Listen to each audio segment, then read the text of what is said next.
ધોરણ 9 વિષય સામાજિક વિજ્ઞાન પાઠ 10 સરકારના અંગો.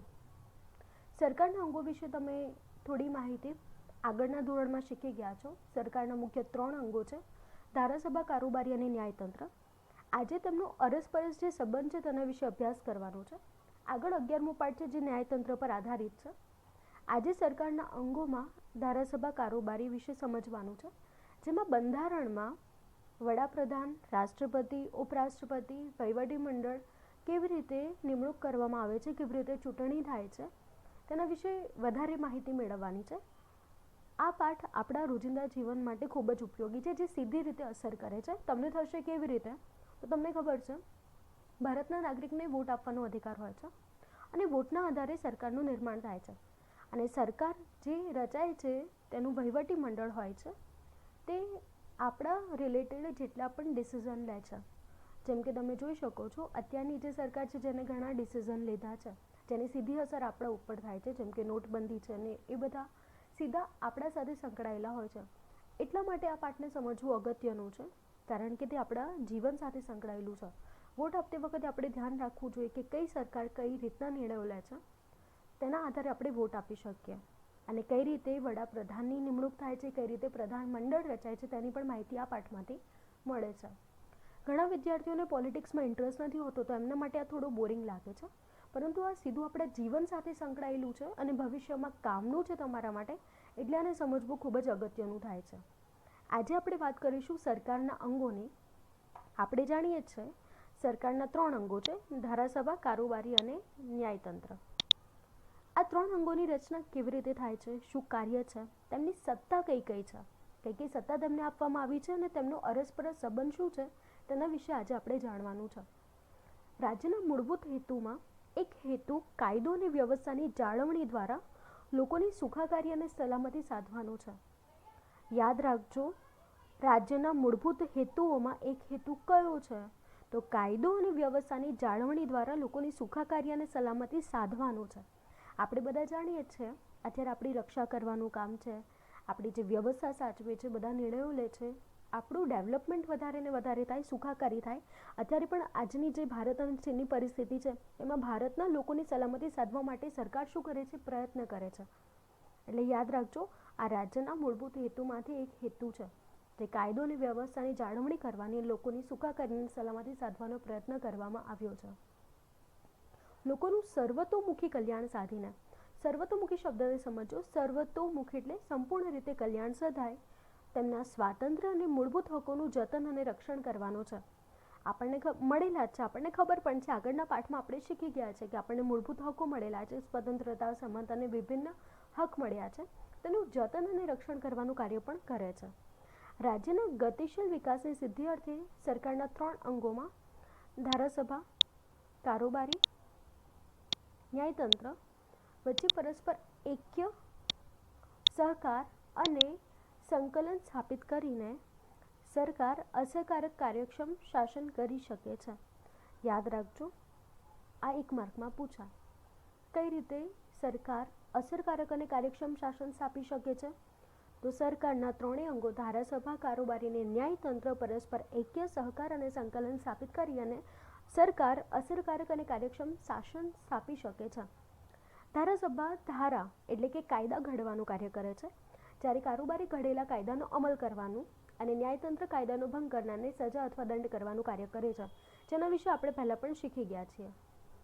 ભારતના બંધારણમાં ધારાસભા એટલે સંઘ કક્ષાએ સંસદ અને રાજ્યના વિધાન ગૃહો, કારોબારી એટલે સંઘમાં રાષ્ટ્રપતિ, વડાપ્રધાન અને પ્રધાનમંડળ અને તેમનું કાર્યાલય તથા વહીવટીતંત્ર, જ્યારે રાજ્ય કક્ષાએ રાજ્યપાલ, મુખ્ય પ્રધાન અને તેનું પ્રધાનમંડળ, તેનું કાર્યાલય અને વહીવટીતંત્ર એકબીજા સાથે ગાઢ રીતે સંકળાયેલા છે.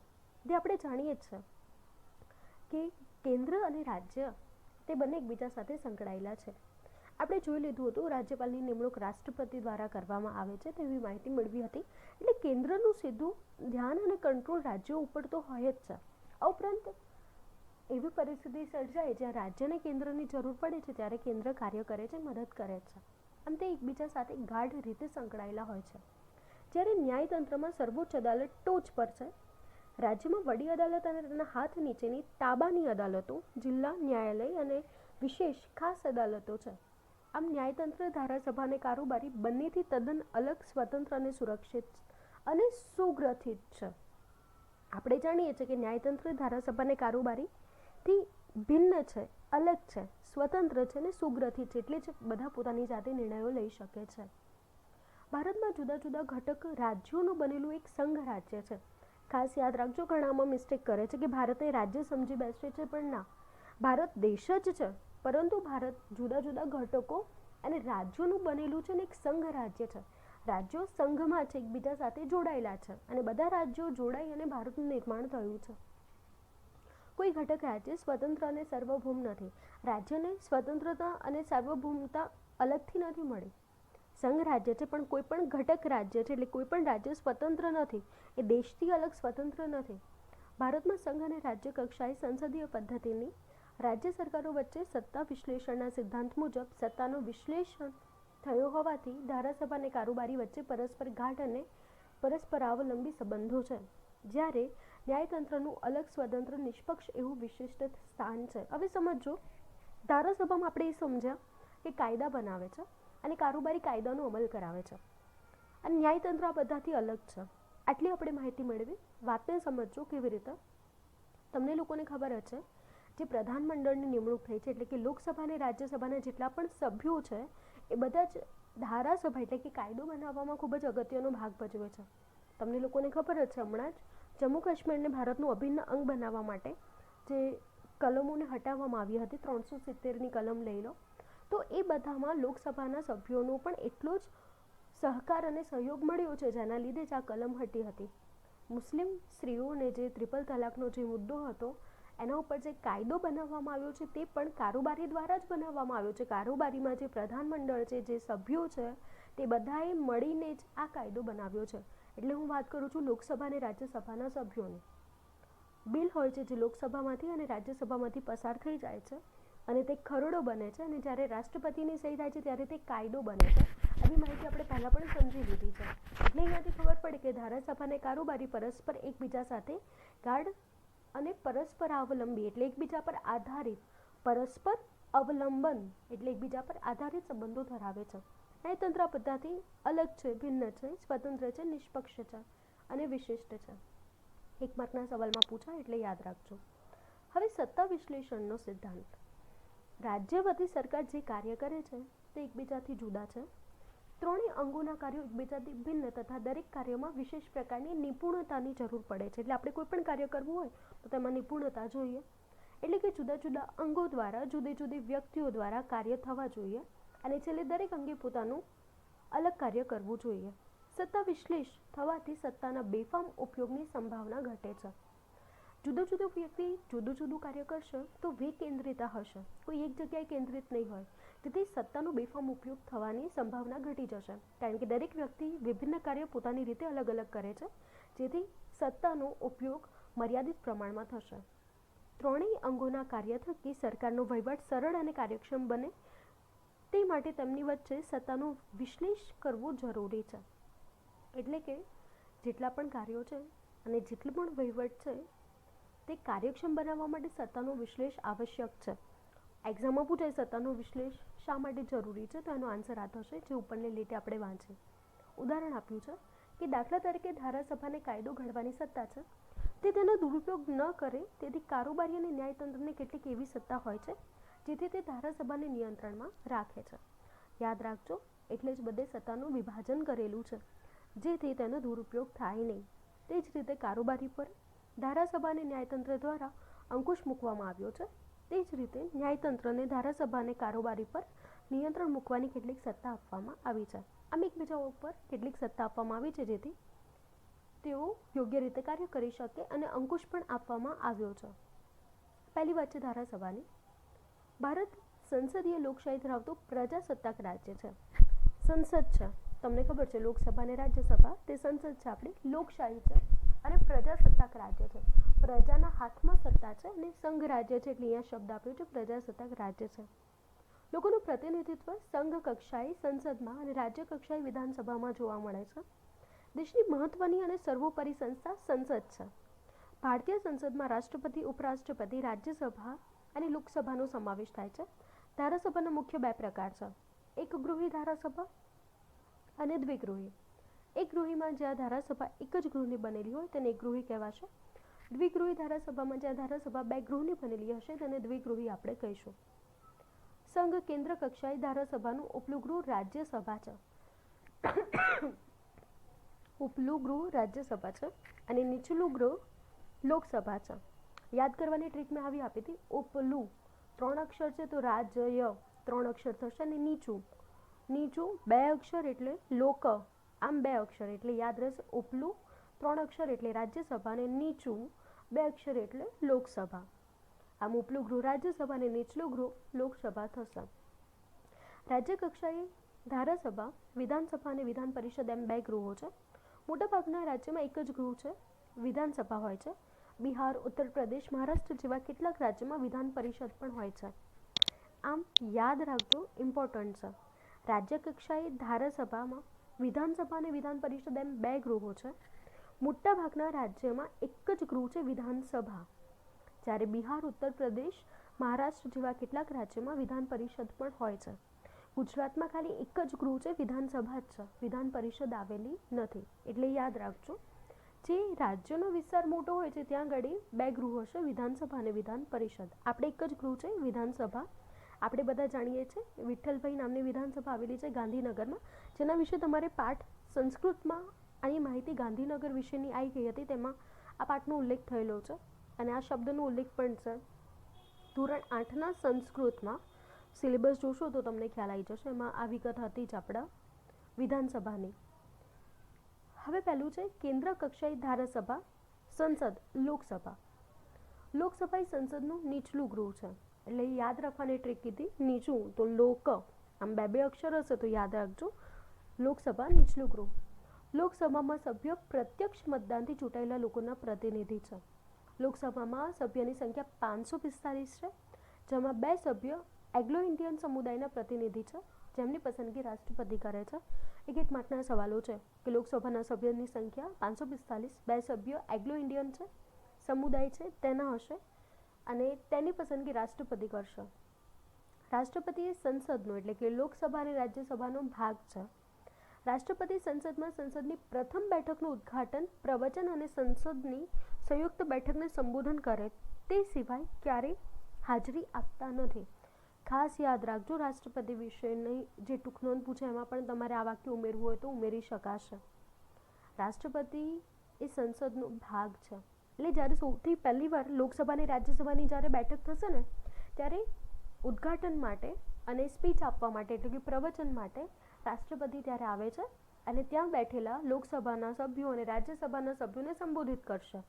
તેના સિવાય તે ક્યારેય હાજરી આપતા નથી. આપણે જોઈએ છીએ લોકસભા અને રાજ્યસભા LSTV અને RSTV આવે છે, ચેનલ છે જે સ્પેશિયલ રાજ્યસભાની છે અને લોકસભાની ચેનલ છે જેના ઉપર જેટલી પણ ડિબેટ ચાલતી હોય છે લોકસભા અને રાજ્યસભામાં તેના લાઈવ ટેલિકાસ્ટ દેખાડતા હોય છે. તો તેમાં તમે જોઈ શકો છો કે એમાં રાષ્ટ્રપતિ ક્યારે હાજરી નહીં આપે, પણ હા, ચૂંટણી પછી લોકસભા અને રાજ્યસભાના સભ્યો જ્યારે પહેલી વાર આવે છે અને જ્યારે નિર્માણ પામે છે એ વખતે રાષ્ટ્રપતિ ત્યાં સંબોધન આપે છે. રાષ્ટ્રપતિ સંસદના બંને ગૃહોનું સત્ર બોલાવે છે, ગૃહોને મોકૂફ રાખે છે તેમજ લોકસભાનું વિસર્જન કરવાની સત્તા પણ ધરાવે છે. સંસદના બંને ગૃહમાં ત્રણેય વાંચનમાંથી પસાર થયેલા ખરડા પર રાષ્ટ્રપતિની સહી થાય ત્યાર પછી જ ખરડો કાયદો બને છે. મેં પહેલાં જ તમને વાત કરી દીધી કે જ્યારે 3 તલાકનો મુદ્દો હતો કે પછી કાશ્મીરમાંથી 370 અને 35 વાળી પેલી કલમ હટાવવાની હતી, તો એ વખતે રાજ્યસભા અને લોકસભા બંને ગૃહમાંથી ખરડો છે પસાર થાય છે. એટલે કે બંનેમાંથી બધા જ બહુમતીથી નિર્ણય લે છે કાયદો બનાવવા માટે, કાયદો બદલવા માટેનો. અને જ્યારે બંને લોકસભા અને રાજ્યસભામાં નિર્ણય લેવાઈ જાય છે ત્યાં સુધી એને ખરડો જ કહેવાશે. એ ખરડાને રાષ્ટ્રપતિ સહી કરે છે ત્યારે કાયદો બને છે. લોકસભા કાયમી ગૃહ નથી, જેના વિશે આપણે પહેલાં પણ માહિતી મેળવી લીધી છે. 5 વર્ષની મુદત હોય છે, સિવાય કે તેનું પહેલું વિસર્જન કરવામાં આવેલ હોય. વહેલું વિસર્જન થાય તો બાકી 5 વર્ષની મુદત હોય છે. ક્યારે પણ વહેલું વિસર્જન લોકસભાનું થયેલું નથી, એટલે યાદ રાખજો 5 વર્ષની મુદત હોય છે. ભારતીય સંસદીય બંધારણમાં દર્શાવેલી મર્યાદામાં રહીને પોતાની સત્તા ભોગવવાની હોય છે. તેથી બંધારણ સર્વોપરી છે. સૌથી ઉપર બંધારણ છે ને, અને બંધારણના નિયમો અને કાયદા પ્રમાણે જ તંત્ર ચાલે છે.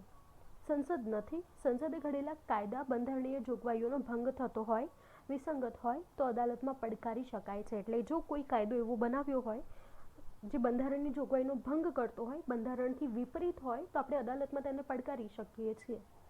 અદાલત એમ ખાતરી થાય કે બંધારણની જોગવાઈનો ભંગ થાય છે તો તેને ગેરબંધારણીય ગણીને રદ બાતલ કરી શકે છે. એટલે એ કાયદાને નાબૂદ કરી શકે છે. રદ બાતલ કરવું એટલે કે કેન્સલ પણ કરી શકે છે. એટલે સમજો, જો કાયદો એવો કોઈ બનાવે છે જે આપણા બંધારણથી વિપરીત છે તો તેના વિરુદ્ધમાં આપણે અદાલતમાં જઈ શકીએ છીએ. અને અદાલતમાં ખાતરી થાય કે હા, જે કાયદો બનાવ્યો છે તે બંધારણની જોગવાઈનો ભંગ કરે છે તો તેને ગેરબંધારણીય ગણીને કાયદાને કેન્સલ કરી શકે છે, રદ બાતલ કરી શકે છે. યાદ રાખજો, બહુ ઇમ્પોર્ટન્ટ છે, ભવિષ્ય માટે પણ કામનું છે. સંસદ સભ્યની લાયકાતો. હવે જે સંસદના સભ્ય બનવું હોય તો તેની લાયકાત શું હોવી જોઈએ તો સમજો. કેટલાકને પોલિટિક્સમાં જવું હોય તો તેના માટે અગત્યનું છે કે જેનો ટાર્ગેટ હોય પોલિટિક્સમાં જવાનું ભવિષ્યમાં, તો તેમને કઈ રીતે સંસદ સભ્યથી લાયકાત મેળવી શકાય છે, કઈ રીતે રાજ્યસભામાં, લોકસભામાં જઈ શકે છે અને કઈ રીતે આગળ આવી શકે છે. લોકસભા સભ્ય તરીકે લાયકાત મુજબ તે ભારતીય નાગરિક હોવું જોઈએ. ચૂંટણી લડવા માટે ઓછામાં ઓછી 25 વર્ષની ઉંમર હોવી જોઈએ. એક માર્કમાં બધા સવાલ પૂછાય, એમસીક્યુમાં, એસક્યુ. નાદાર એટલે શું? તો નાદાર એવા વ્યક્તિને કહેવામાં આવે છે જે વ્યક્તિએ કોઈ પણ કારણસર બીજા પાસેથી ઉધારમાં પૈસા મેળવ્યા હોય અને તે ચૂકવી ના શકે. એટલે પોતાનું મકાન છે, પોતાના વ્હીકલ છે, બધું જ આપી દેશે, વેચી દેશે, છતાં પણ પોતાનું દેવું ચૂકવી ના શકે, ત્યારે કોર્ટ છે તેને નાદાર તરીકે જાહેર કરે છે. તો આવું જે વ્યક્તિ હશે, જે નાદાર હશે, તેને પણ સંસદ સભ્યની લાયકાત મળતી નથી, તે લાયકાત ધરાવતો નથી હોતો.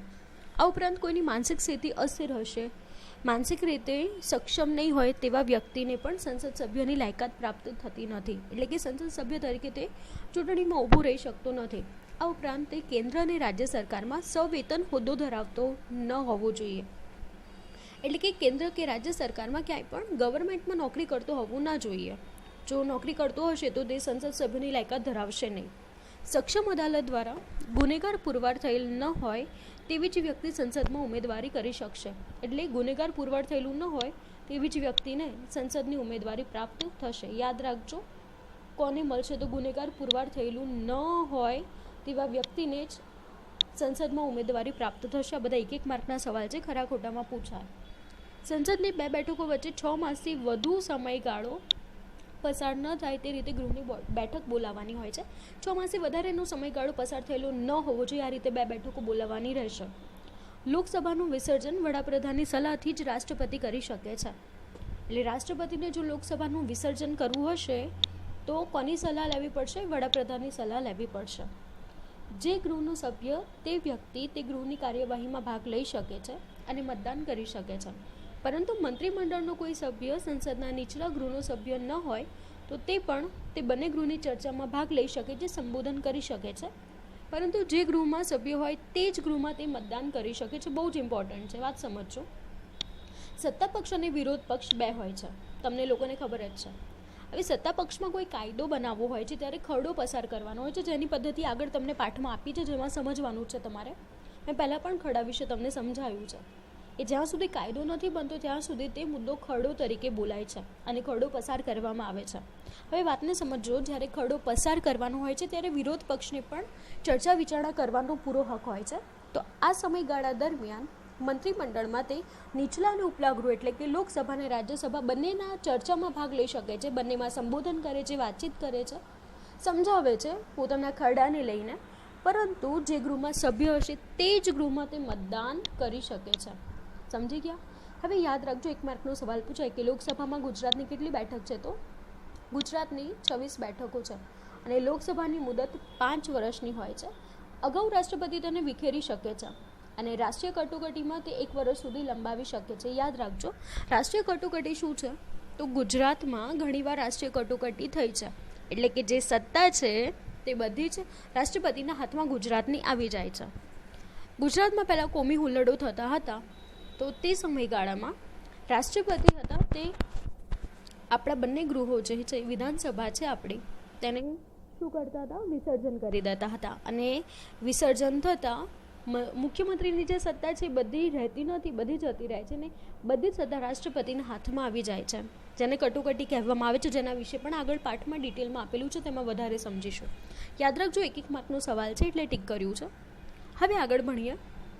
રાષ્ટ્રપતિ લોકસભાનું વિસર્જન કર્યું હોય તો તે પગલાં અદાલતને પડકારી શકાશે નહીં, એટલે કે રાષ્ટ્રપતિના શાસન હેઠળ તે રાજ્ય આવી જશે તો તેના વિશે આપણે અદાલતમાં જઈ શકતા નથી. સૌથી ઇમ્પોર્ટન્ટ પોઈન્ટ છે કોરમ. યાદ રાખજો કોરમની માહિતી. કોરમ એટલે ગૃહની કાર્યસાધક સંખ્યા છે, એટલે કઈ રીતે કાર્ય કરવાનું છે તેની સંખ્યા જે છે એને કોરમ કહેવામાં આવે છે. કારણ કે મતદાન કરવા માટેની હાજરી માટે સંખ્યા તો જોઈશે જ. જેમ શાળામાં વિદ્યાર્થીઓની હાજરી આવશ્યક હોય છે તે જ રીતે લોકસભા અને રાજ્યસભામાં પણ હાજરી આવશ્યક છે. તો આ જે ગૃહની કાર્યસાધક સંખ્યા છે એને કોરમ કહેવામાં આવે છે. ગૃહનું કામકાજ હાથ ધરવા અને ચાલુ રાખવા કુલ સભ્યમાંથી હાજર સભ્યની સંખ્યા. યાદ રાખજો, ગૃહનું કામકાજ હાથ ધરવા અને ચાલુ રાખવા માટે કુલ સભ્યમાંથી હાજર સભ્યની સંખ્યા. હવે યાદ રાખજો, લોકસભાના કુલ સભ્ય 545 છે, જેના 1 એટલે કે 55 સભ્યોની ગૃહમાં હાજરી આવશ્યક છે. અને આપણે રાજ્યસભાની વાત કરીએ તો રાજ્યસભાના કુલ સભ્યો આપણે જાણીએ છીએ 250 છે, જેના 1 અર્થાત 25 સભ્ય સંખ્યા ગણાય છે, જેનો સમાવેશ કોરમમાં થાય છે. એ કાર્યસાધક સંખ્યા છે કે આટલી તો હોવી જ જોઈએ કાર્ય કરવા માટે. હવે વાત કરીએ રાજ્યસભાની. તમને ખબર જ છે કે રાજ્યસભા એ સંસદનું ઉપલું ગૃહ છે. નીચું ગૃહ તો લોકસભા, નીચું લોક, એમ બે અક્ષર યાદ રાખજો, ને ઉપલું 3 અક્ષર રાજ્ય, બરોબર, આમ 3 અક્ષર એટલે તમને યાદ રહેશે કે ઉપલું ગૃહ તો રાજ્યસભા થશે. જેનું પ્રતિનિધિત્વ ધરાવતું ધારાગૃહ છે. રાજ્યનું પ્રતિનિધિત્વ રાજ્યસભા કરશે. રાજ્યસભામાં 250થી વધે નહીં એટલા સભ્યોની જોગવાઈ કરવામાં આવી છે. ત્યાં આગળ આપણે પહેલાં પણ શીખી ગયા છે કે 250 સભ્યો છે, જેમાં પરોક્ષ રીતે જે તે રાજ્યની અને સંઘ પ્રદેશની વિધાનસભાના ચૂંટાયેલા સભ્ય દ્વારા સપ્રમાણમાં પ્રતિનિધિત્વ પદ્ધતિથી ચૂંટવામાં આવે છે. યાદ રાખજો, કઈ પદ્ધતિથી રાજ્યસભાના સભ્યો ચૂંટાય છે? સપ્રમાણ પ્રતિનિધિત્વ પદ્ધતિ દ્વારા.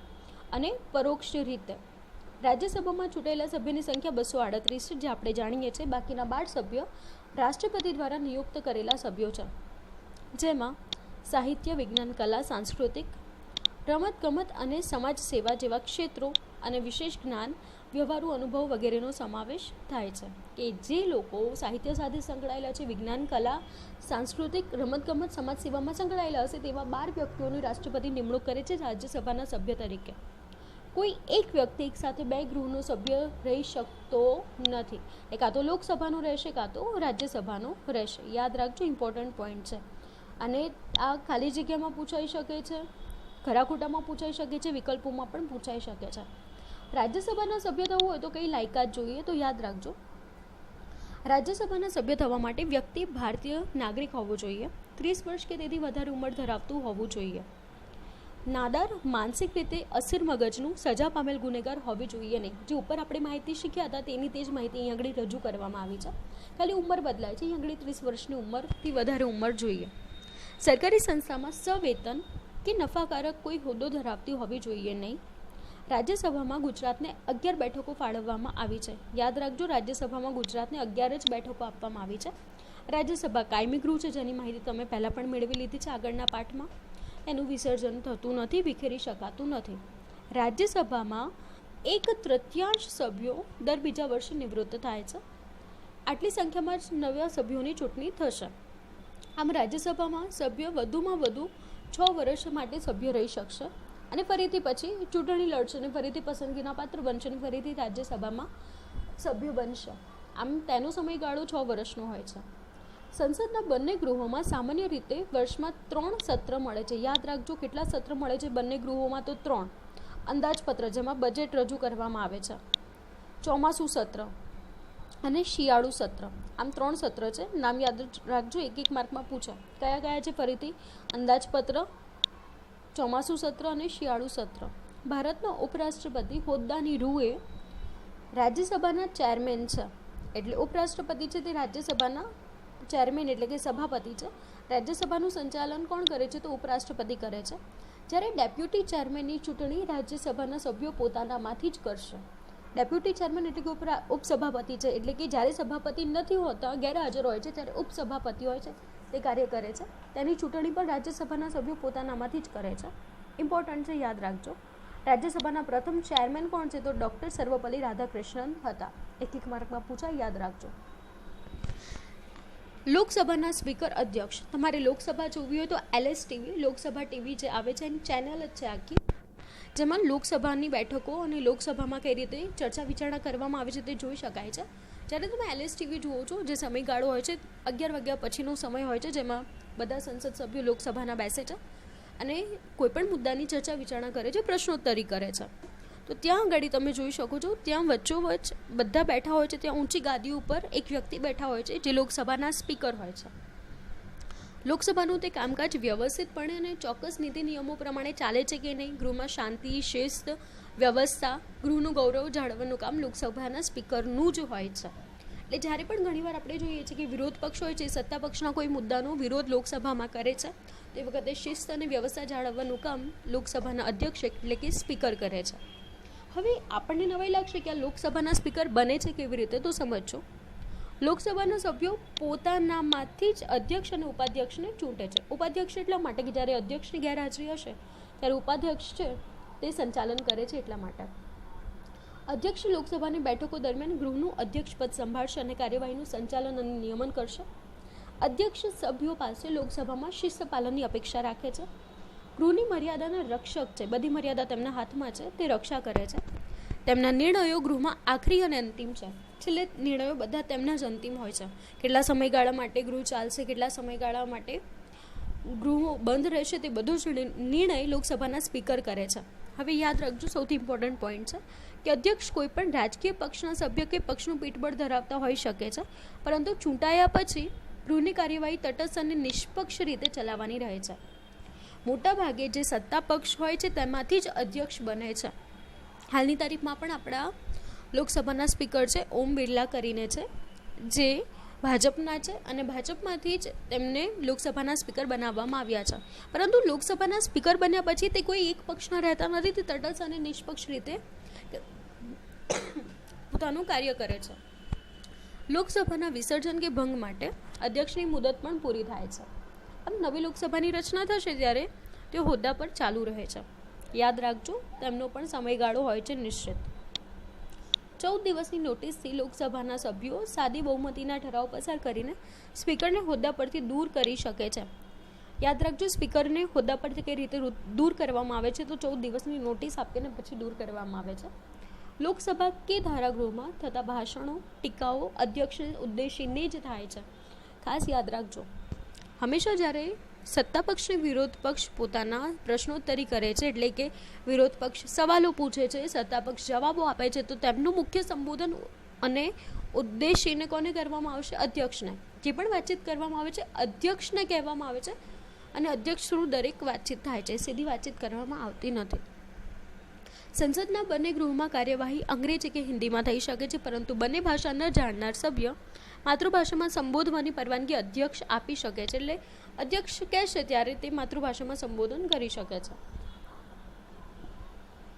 અધ્યક્ષની પરવાનગી મેળવ્યા વિના સતત 60 દિવસ સુધી એટલે કે 60 દિવસ સુધી સભ્ય લોકસભામાં ગેરહાજર રહેશે તો બેઠક ખાલી થયેલી ગણાશે. એટલે કે 60 દિવસ સુધી જાણ કર્યા વગર તમે રજા પાડી શકતા નથી. જો તમારે સળંગ 60 દિવસ સુધી રજા પાડવી હશે તો તમારે અધ્યક્ષની પરવાનગી મેળવવી જરૂરી છે. જો નહીં મેળવો તો બેઠક ખાલી થયેલી ગણાશે. અધ્યક્ષ ગૃહની સભાને મુલતવી રાખે છે, એટલે થોડા સમયગાળા માટે બંધ પણ કરી શકે છે, થોડા સમય માટે પણ બંધ કરી શકે છે.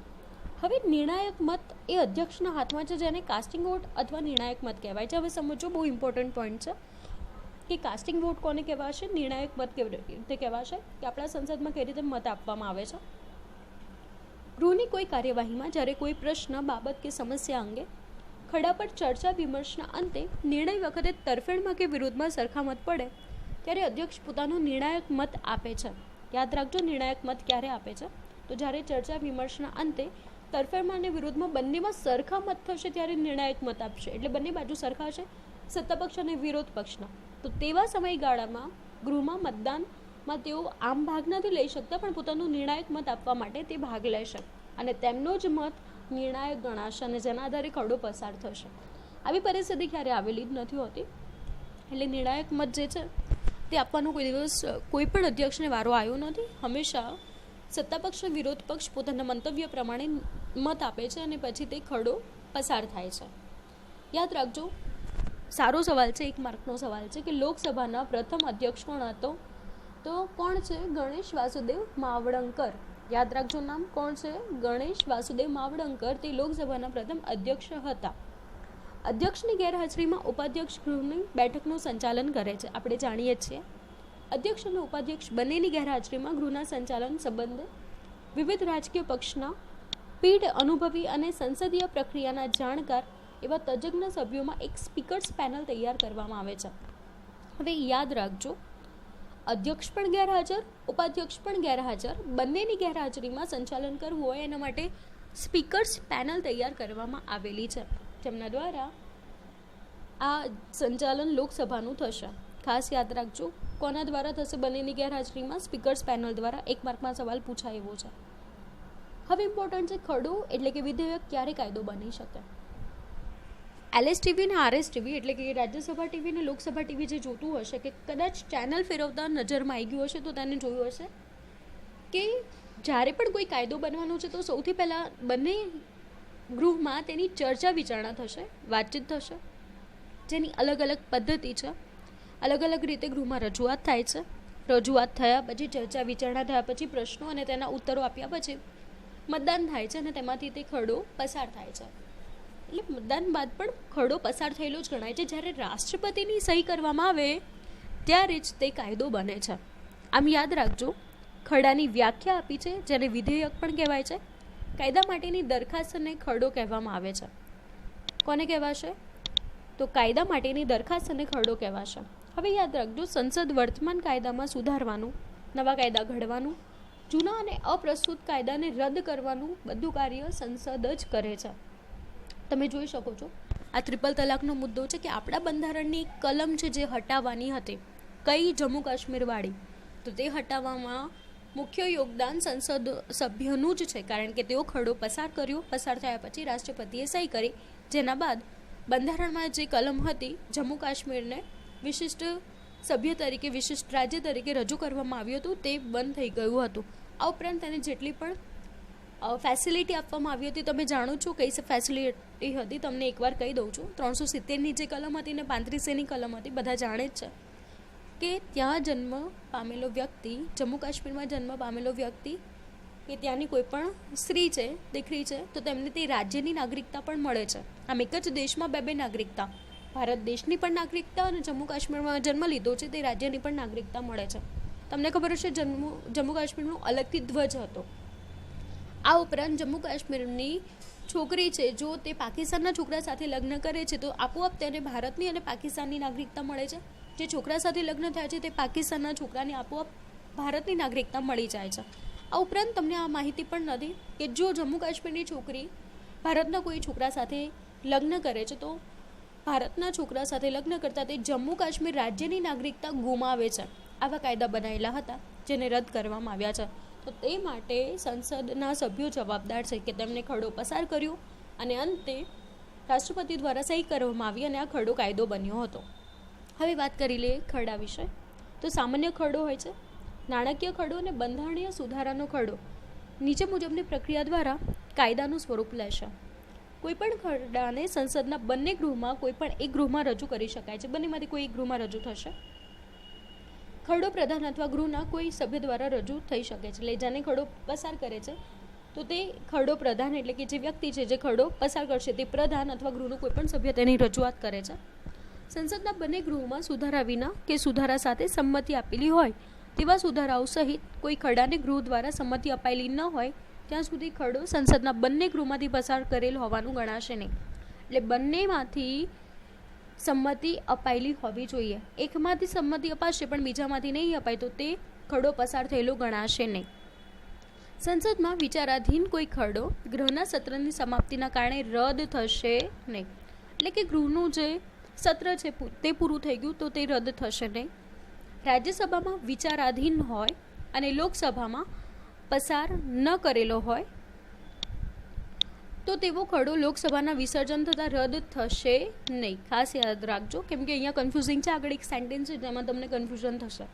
રાજ્યસભામાં વિચારાધીન છે અને લોકસભામાં પસાર નથી કર્યો તો લોકસભાનું વિસર્જન થશે, એટલે કે ચૂંટણી આવશે, નવી લોકસભા આવશે, લોકસભાના નવા સભ્યો આવશે, છતાં પણ તે રદ થશે નહીં, કારણ કે રાજ્યસભામાં વિચારાધીન છે. હવે યાદ રાખજો, લોકસભામાં વિચારાધીન હોય અથવા પસાર કરેલો હશે અને રાજ્યસભામાં તે ખરડો વિચારણા હેઠળ હશે, લોકસભાનું વિસર્જન થતાં રદ થશે. અને જો લોકસભાનું વિસર્જન થઈ જશે તો આ શું બની જશે? રદ થઈ જશે. જ્યારે સંસદના બંને ગૃહો વચ્ચે કોઈ ખરડો પસાર કરવાની બાબતમાં મતભેદ થશે ત્યારે રાષ્ટ્રપતિ સંસદના બંને ગૃહોની સંયુક્ત બેઠક બોલાવે છે, જેમાં ખરડો બહુમતીથી પસાર કરાવવામાં આવે છે. ઉપરના જે પેરેગ્રાફ છે ને એને ખાસ યાદ રાખજો. ક્યારે લોકસભાનું વિસર્જન થાય છે, ત્યારે ક્યારે ખરડો રદ થાય છે અને ક્યારે સ્વીકારવામાં આવે છે કે પસાર થાય છે, ધ્યાન રાખજો. સંયુક્ત બેઠકનું સંચાલન લોકસભાના અધ્યક્ષ જ સંભાળતા હોય છે. એટલે બંને બેઠકનું સંચાલન પછી લોકસભાના અધ્યક્ષ સંભાળશે. અહીંયા આગળ આખી પ્રક્રિયા આપી છે સામાન્ય ખરડાની, તો સમજજો કઈ રીતે વાંચન થાય છે. તે 3 પદ્ધતિમાં વાંચન થાય છે. પ્રશ્નોત્તરી કઈ રીતે થાય છે તે ધ્યાન રાખજો. પ્રથમ વાંચન કોને કહે છે, દ્વિતીય વાંચનમાં કયા મુદ્દા હોય છે, ત્રીજા વાંચનમાં શું હોય છે તેની માહિતી આપેલી છે. વાત કરીએ ખરડામાંથી કાયદો બનાવવાની વિધિ. આ બધું 2-3 માર્કમાં પૂછાશે, જોઈ શકો છો. મોટા મોટા સવાલ જવાબ છે. પાર્ટ થોડો લાંબો છે, લેન્ધી છે, પણ તમારા માટે એટલા માટે ઇમ્પોર્ટન્ટ છે કે આપણું છે સંચાલન થાય છે, કાયદાઓ બને છે, ઘડાય છે, તો કઈ રીતે આ પદ્ધતિ વાપરવામાં આવી છે, કઈ રીતે ઘડાય છે, અને તમારો એક વોટ કેટલો કિંમતી છે તેની માહિતી અહીંયાથી તમને મળશે. કે તમે જે વોટ આપીને જે સભ્યોને મોકલો છો તે સભ્ય આ કાયદો બનાવવામાં મદદરૂપ થાય છે. હવે વાત કરી લે ખરડામાંથી કાયદો બનવાની વિધિની. તો તમામ સામાન્ય ખરડાઓના પ્રધાન દ્વારા ગૃહમાં રજૂ કરવાની આ પ્રક્રિયાને પ્રથમ વાંચન કહેવામાં આવશે, જેમાં ખરડાનું શીર્ષક, ઉદ્દેશોનું કારણ વગેરેનું વર્ણન થશે. એટલે ખરડાનું જે શીર્ષક હશે, કયો ખરડો પસાર કરવો છે, તે કયા ઉદ્દેશથી કરવો છે, કયા કારણોના લીધે આ પસાર કરવો છે તેની માહિતી આપવામાં આવશે. આ ખરડો પહેલાં ધારાગૃહમાં રજૂ કરતાં પહેલાં તે ગૃહના અધ્યક્ષની, નાણાકીય ખરડો રજૂ કરતાં પહેલાં કેન્દ્રમાં રાષ્ટ્રપતિ અને રાજ્યમાં રાજ્યપાલની ભલામણમાં રજૂ થાય છે. યાદ રાખજો, રાજ્યપાલની ભલામણ અને રાષ્ટ્રપતિની ભલામણે નાણાકીય ખરડો રજૂ થશે, જ્યારે સામાન્ય ખરડો હશે તે ગૃહના અધ્યક્ષની મંજૂરી અથવા તો ભલામણ બાદ રજૂ કરવામાં આવે છે. પહેલું વાંચન જ્યારે થાય છે, પ્રથમ વાંચન ત્યારની વાત કરી છે કે પ્રથમ વાંચનમાં ખરડાની સામાન્ય માહિતી પર મુખ્ય મુદ્દાની ચર્ચા કરવામાં આવશે. વિરોધ સકારણ જણાવાય છે, કારણ સાથે વિરોધ કરવામાં આવે છે અને જરૂર પડે તો મતદાન કરવામાં આવે છે. બીજા વાંચનમાં શું થશે, તો ખરડાના પ્રત્યેક મુદ્દાની કલમવાર ચર્ચા થાય છે. તમને ખબર છે આપણું બંધારણ કલમ અને અનુચ્છેદમાં વિભાજિત કરેલું છે. એટલે કઈ કલમ લાગુ પડે છે, કઈ રીતે બંધારણમાં રજૂઆત કરવામાં આવશે, કઈ રીતે સમાવેશ કરવામાં આવશે, તે કલમવાર તેની ચર્ચા થશે. હેતુ અને તેના પ્રત્યાઘાતોની છણાવટ થશે. પ્રત્યાઘાત એટલે સામેથી જે જવાબો આવે છે વિરોધ પક્ષના કે સત્તા પક્ષના, એને પ્રત્યાઘાત કહેવાય.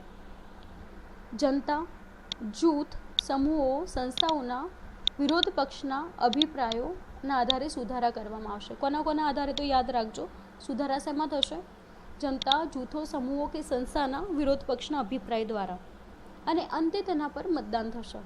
કેટલી વાર ગૃહમાં કાર્યબોજ વધારે થવાથી ખરડા પર વિગતે ચર્ચા થતી નથી, તો તે માટે વિષયના તજજ્ઞ, વિશેષ જ્ઞાન ધરાવતા સભ્યની પ્રવર સમિતિને સોંપવામાં આવશે. એટલે જે તજજ્ઞ છે, જેને તેના વિશેનું નોલેજ હોય છે, જ્ઞાન હોય છે, તેવા લોકોની સમિતિ, જેને પ્રવર સમિતિ કહે છે, તે બનાવાય છે. 1 માર્કનો સવાલ પૂછાય, એ પ્રવર સમિતિ શું છે, પ્રવર સમિતિને ક્યારે સોંપવામાં આવે છે, તો એ યાદ રાખજો કે ગૃહમાં કાર્યબોજ વધારે હોય છે, વિગતે ચર્ચા ન થાય ત્યારે વિશેષ તજજ્ઞ, વિશેષ જ્ઞાન ધરાવતા વ્યક્તિઓને પ્રવર સમિતિને સોંપાય છે. તે ખરડાને ચકાસે છે. લોકમતનો ખ્યાલ રાખીને વિગતવાર ચર્ચાના અંતે જરૂરી સુધારાની ભલામણ સૂચવતો અહેવાલ ગૃહમાં સોંપે છે અને ખરડાને ત્રીજા વાંચન માટે રજૂ કરવા માટે મોકલવામાં આવે છે. યાદ રાખજો, હજુ ત્રીજું વાંચન બાકી છે. હવે જ્યારે ત્રીજું વાંચન થાય છે ત્યારે માત્ર ઔપચારિક જ હોય છે, કારણ કે બધી ચર્ચા બીજા વાંચનમાં થઈ ગઈ હોય છે. ભલામણોને સ્વીકારવા કે અસ્વીકાર કરવા પાછળના તર્કને રજૂ કરવામાં આવે છે. કયા કારણથી આ ભલામણ આપણે સ્વીકારવી જોઈએ કે અસ્વીકાર કરવો જોઈએ તેનું તર્ક રજૂ થાય છે, માહિતી રજૂ થાય છે. ખરડાના સ્વીકારના સ્વરૂપ પર મતદાન કરવામાં આવે છે અને તે જે તર્કને બધું રજૂ કરે છે, જેના આધારે મતદાન થશે. બહુમતી મળશે તો ખરડો પસાર થયેલો ગણાશે અને તેના પર પ્રથમવાર ધારાગૃહના અધ્યક્ષની સહી લઈ અને બીજા ધારાગૃહમાં મોકલી આપવામાં આવે છે. એટલે એક ગૃહના જે અધ્યક્ષ હશે તેની સહી થશે અને પછી બીજા ગૃહમાં મોકલાય છે. એટલે કે લોકસભામાં હશે તો લોકસભાના અધ્યક્ષ સહી કરશે, જો રાજ્યસભામાં હશે તો રાજ્યસભાના અધ્યક્ષ સહી કરે છે. બીજા ગૃહમાં પણ ખરડો આ જ પ્રક્રિયામાંથી પસાર થશે. બીજા ગૃહના જરૂરી સુધારા સાથે બીજા ગૃહમાં ખરડો સરળતાથી પસાર થાય તો રાષ્ટ્રપતિથી સહી માટે મોકલાશે અને અંતે મંજૂરી મળવાથી ખરડો કાયદો બની જાય છે. અને છેલ્લે બંનેમાંથી પસાર થશે તો રાષ્ટ્રપતિ સહી કરશે અને કાયદો બની જશે. પરંતુ બીજા ગૃહમાંથી મંજૂર ન થાય તો પુનઃ પ્રથમ ગૃહને પરત મોકલવામાં આવશે. અને જો બીજા ગૃહમાં ખરડો 6 માસ સુધી પડતરમાં રાખવામાં આવશે તો અંતે તેનો અસ્વીકાર થયો છે તેવું ગણવામાં આવશે. એટલે 6 માસ સુધી તેને પડતર તરીકે પણ રાખી શકાશે નહીં. ફરીથી ચર્ચા વિચારણા કરી અને ગૃહમાં મોકલવો જરૂરી છે. જો 6 માસથી વધારે પડતરમાં રહેશે, 6 માસનો સમયગાળો પૂરો કરશે તો આપોઆપ તે ખરડાનો અસ્વીકાર થશે. જ્યારે બંને ગૃહો વચ્ચે મતભેદ વધી જાય કે ઉપલા ગૃહના સત્તાધારી પક્ષની બહુમતી ન હોય ત્યારે ખરડાની મંજૂરી મળવી સરળ ન હોય ત્યારે બંને ગૃહોની સંયુક્ત બેઠકો બોલાવીને ખરડો સાદી બહુમતીથી પસાર કરવામાં આવે છે. આવું પણ ઘણીવાર બન્યું છે કે જ્યારે ઉપલા ગૃહમાં એટલે કે રાજ્યસભા અને લોકસભામાં બંનેમાંથી સત્તાધારી પક્ષની બહુમતી નહીં હોય અને મતભેદ વધારે હશે ત્યારે બંનેને ભેગા બોલાવીને આ ખરડો પસાર કરવામાં આવે છે. ખરડા પર રાષ્ટ્રપતિની મંજૂરી મેળવવાના સમય પર રાષ્ટ્રપતિ પાસે 3 વિકલ્પ હોય છે. યાદ રાખજો, 3 વિકલ્પ રાષ્ટ્રપતિ પાસે છે. કયા કયા? ખાસ યાદ રાખજો, 2 માર્કના સવાલમાં પૂછાઈ શકે છે.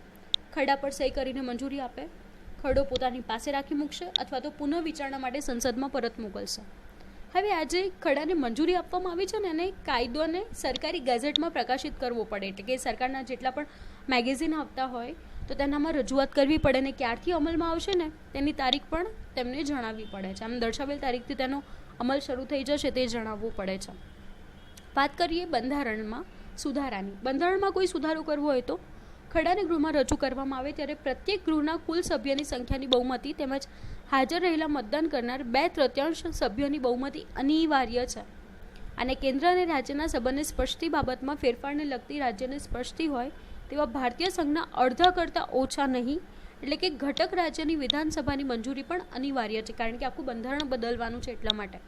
તો આ જે મંજૂરી મળશે પછી જ બંધારણમાં સુધારો થશે. સામાન્ય ખરડાની વિધિની માફક જ આ ખરડો વિવિધ તબક્કામાંથી પસાર થાય છે. જેમ પ્રથમ વાંચન, દ્વિતીય વાંચન, તૃતીય વાંચન હતું આ પદ્ધતિ થશે. પણ યાદ રાખજો, અહીંયા આગળ કુલ સભ્યોમાંથી બહુમતી તેમજ હાજર રહેલા મતદાન કરનાર 2/3 સભ્યોની બહુમતી જરૂરી છે. અને કેન્દ્રની રાજ્યના સંબંધને સ્પર્શતી હોય તેવી બાબતમાં ભારતના સંઘના અડધા કરતાં ઓછા નહીં એટલે અડધાથી ઓછા ન હોય તેવા રાજ્યની વિધાનસભાની પણ મંજૂરી જરૂરી છે. આ વાત હતી બંધારણમાં સુધારાની. હવે વાત છે નાણાકીય ખરડા વિષયક વિધિની. ખરડો નાણાકીય છે કે કેમ તે લોકસભાના અધ્યક્ષ નક્કી કરે છે. 1 માર્કનો સવાલ પૂછે કે નાણાકીય ખરડો છે કે નહીં તે કોણ નક્કી કરશે? તો લોકસભાના અધ્યક્ષ. અંદાજપત્રને લગતી અને નાણાકીય જોગવાઈને લગતા ખરડાને નાણાકીય ખરડો કહે છે. વ્યાખ્યા છે નાણાકીય ખરડો કોને કહેવામાં આવે છે? તો યાદ રાખજો, કોને સ્પર્શતી? તો અંદાજપત્રને લગતી અને નાણાકીય જોગવાઈ ધરાવતા ખરડાને નાણાકીય ખરડો કહેવામાં આવશે.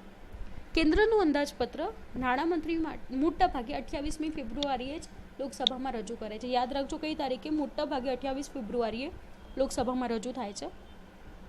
બધા જ નાણાકીય ખરડા પ્રથમ લોકસભામાં જ રજૂ થાય છે જે નીચે જણાવેલા તબક્કામાંથી પસાર થાય છે.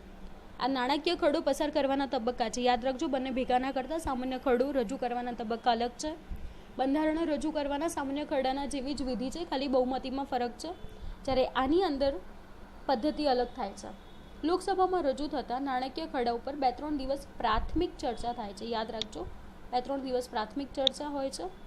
અંદાજપત્રમાં ખર્ચની માંગણી પર ચર્ચા વિચારણા થાય છે. કેટલો ખર્ચ ક્યાં આગળ કરવામાં આવે છે તેની ચર્ચા વિચારણા થાય છે. નાણામંત્રી તેની વિગતો આંકડાકીય માહિતી સંસદમાં રજૂ કરે છે. આપણે ઘણા આંકડા સાંભળ્યા હોય છે કે ટેક્સના આટલા મળશે. આપણે સાંભળ્યું છે કે શિક્ષણ ક્ષેત્રમાં આટલો ખર્ચો, ગરીબો માટે આટલો ખર્ચો, આ યોજનામાં આટલા, રેલવેમાં આટલા ફંડ ફાળવીશું. આ બધી માહિતી આપણે ઘણીવાર સાંભળીએ છીએ, પેપરમાં પણ આવે છે. આ બધી માહિતી આંકડામાં રજૂ થાય છે. જે તે વિભાગના મંત્રીઓ જેમ કે કૃષિ, વિજ્ઞાન, સંરક્ષણ, વેપાર, વાણિજ્ય અને માનવ સંસાધન વિભાગ વગેરે પોતાના વિભાગની માંગણીઓ લોકસભામાં ચર્ચા વિચારણા માટે મૂકશે. એટલે દરેકે દરેક જે વિભાગ છે તે પોતાના ખાતાકીય કે વિભાગની માહિતી લોકસભામાં ચર્ચા વિચારણા માટે મૂકશે કે પોતાને કેટલો ફંડ જોઈએ છે, કેટલો ફાળો જોઈએ છે, કેટલું યોગદાન જોઈએ છે, તે બધી માહિતી પોતે રજૂ કરે છે. તે માંગણી લોકસભામાં રાખે છે અને અંતે મતદાનથી તેની મંજૂરી મળે છે. અંદાજપત્રના આવકના પાસા, કરવેરાના પ્રસ્તાવ જુદા જુદા સ્વરૂપે મુકાય છે. યાદ રાખજો, અંદાજપત્રમાં આવકના પાસા અને કરવેરાના પ્રસ્તાવ. આપણને ખબર જ છે દેશની આવક તે માત્ર કરવેરાના આધારે હોય છે, જેમાં ડાયરેક્ટ અને ઇનડાયરેક્ટ ટેક્સ હોય છે, પ્રત્યક્ષ અને અપ્રત્યક્ષ કર ચૂકવવાનો હોય છે, જેના આધારે આવક ઊભી થાય છે, જેની રજૂઆત આમાં કરવી પડે છે અને તે માટે મંજૂરી લેવી પડે છે. હવે યાદ રાખજો, લોકસભામાં પ્રથમ પસાર થયેલો ખરડો રાજ્યસભામાં ભલામણ માટે રજૂ કરાય છે. એટલે સૌથી પહેલાં લોકસભામાં રજૂ થશે અને અંતે રાજ્યસભામાં રજૂ થાય છે. રાજ્યસભામાં તે ખરડાના અંગે જરૂરી ભલામણો થશે અને 14 દિવસમાં પરત મોકલવો પડે છે. આ ચર્ચા વિચારણા કરીને કેટલા દિવસમાં પરત થશે? તો 14 દિવસની અંદર પરત કરવામાં આવે છે. લોકસભા અને રાજ્યસભાની તમામ કે અંશતઃ ભલામણોનો સ્વીકાર કે અસ્વીકાર કરી શકે છે. એટલે જેટલી ભલામણ કરી છે એમાંથી કેટલીક સ્વીકારશે, કેટલીક નહીં સ્વીકારે. 14 દિવસમાં નાણાકીય ખરડો લોકસભામાં પરત ન કરવામાં આવે તો ખરડો રાજ્યસભામાંથી પસાર થયેલો માનવામાં આવશે. રાજ્યસભામાં સૂચવેલી ભલામણો લોકસભામાં સ્વીકાર કરે તો બંને ગૃહમાં સુધારેલો ખરડો પસાર થયેલો ગણાશે.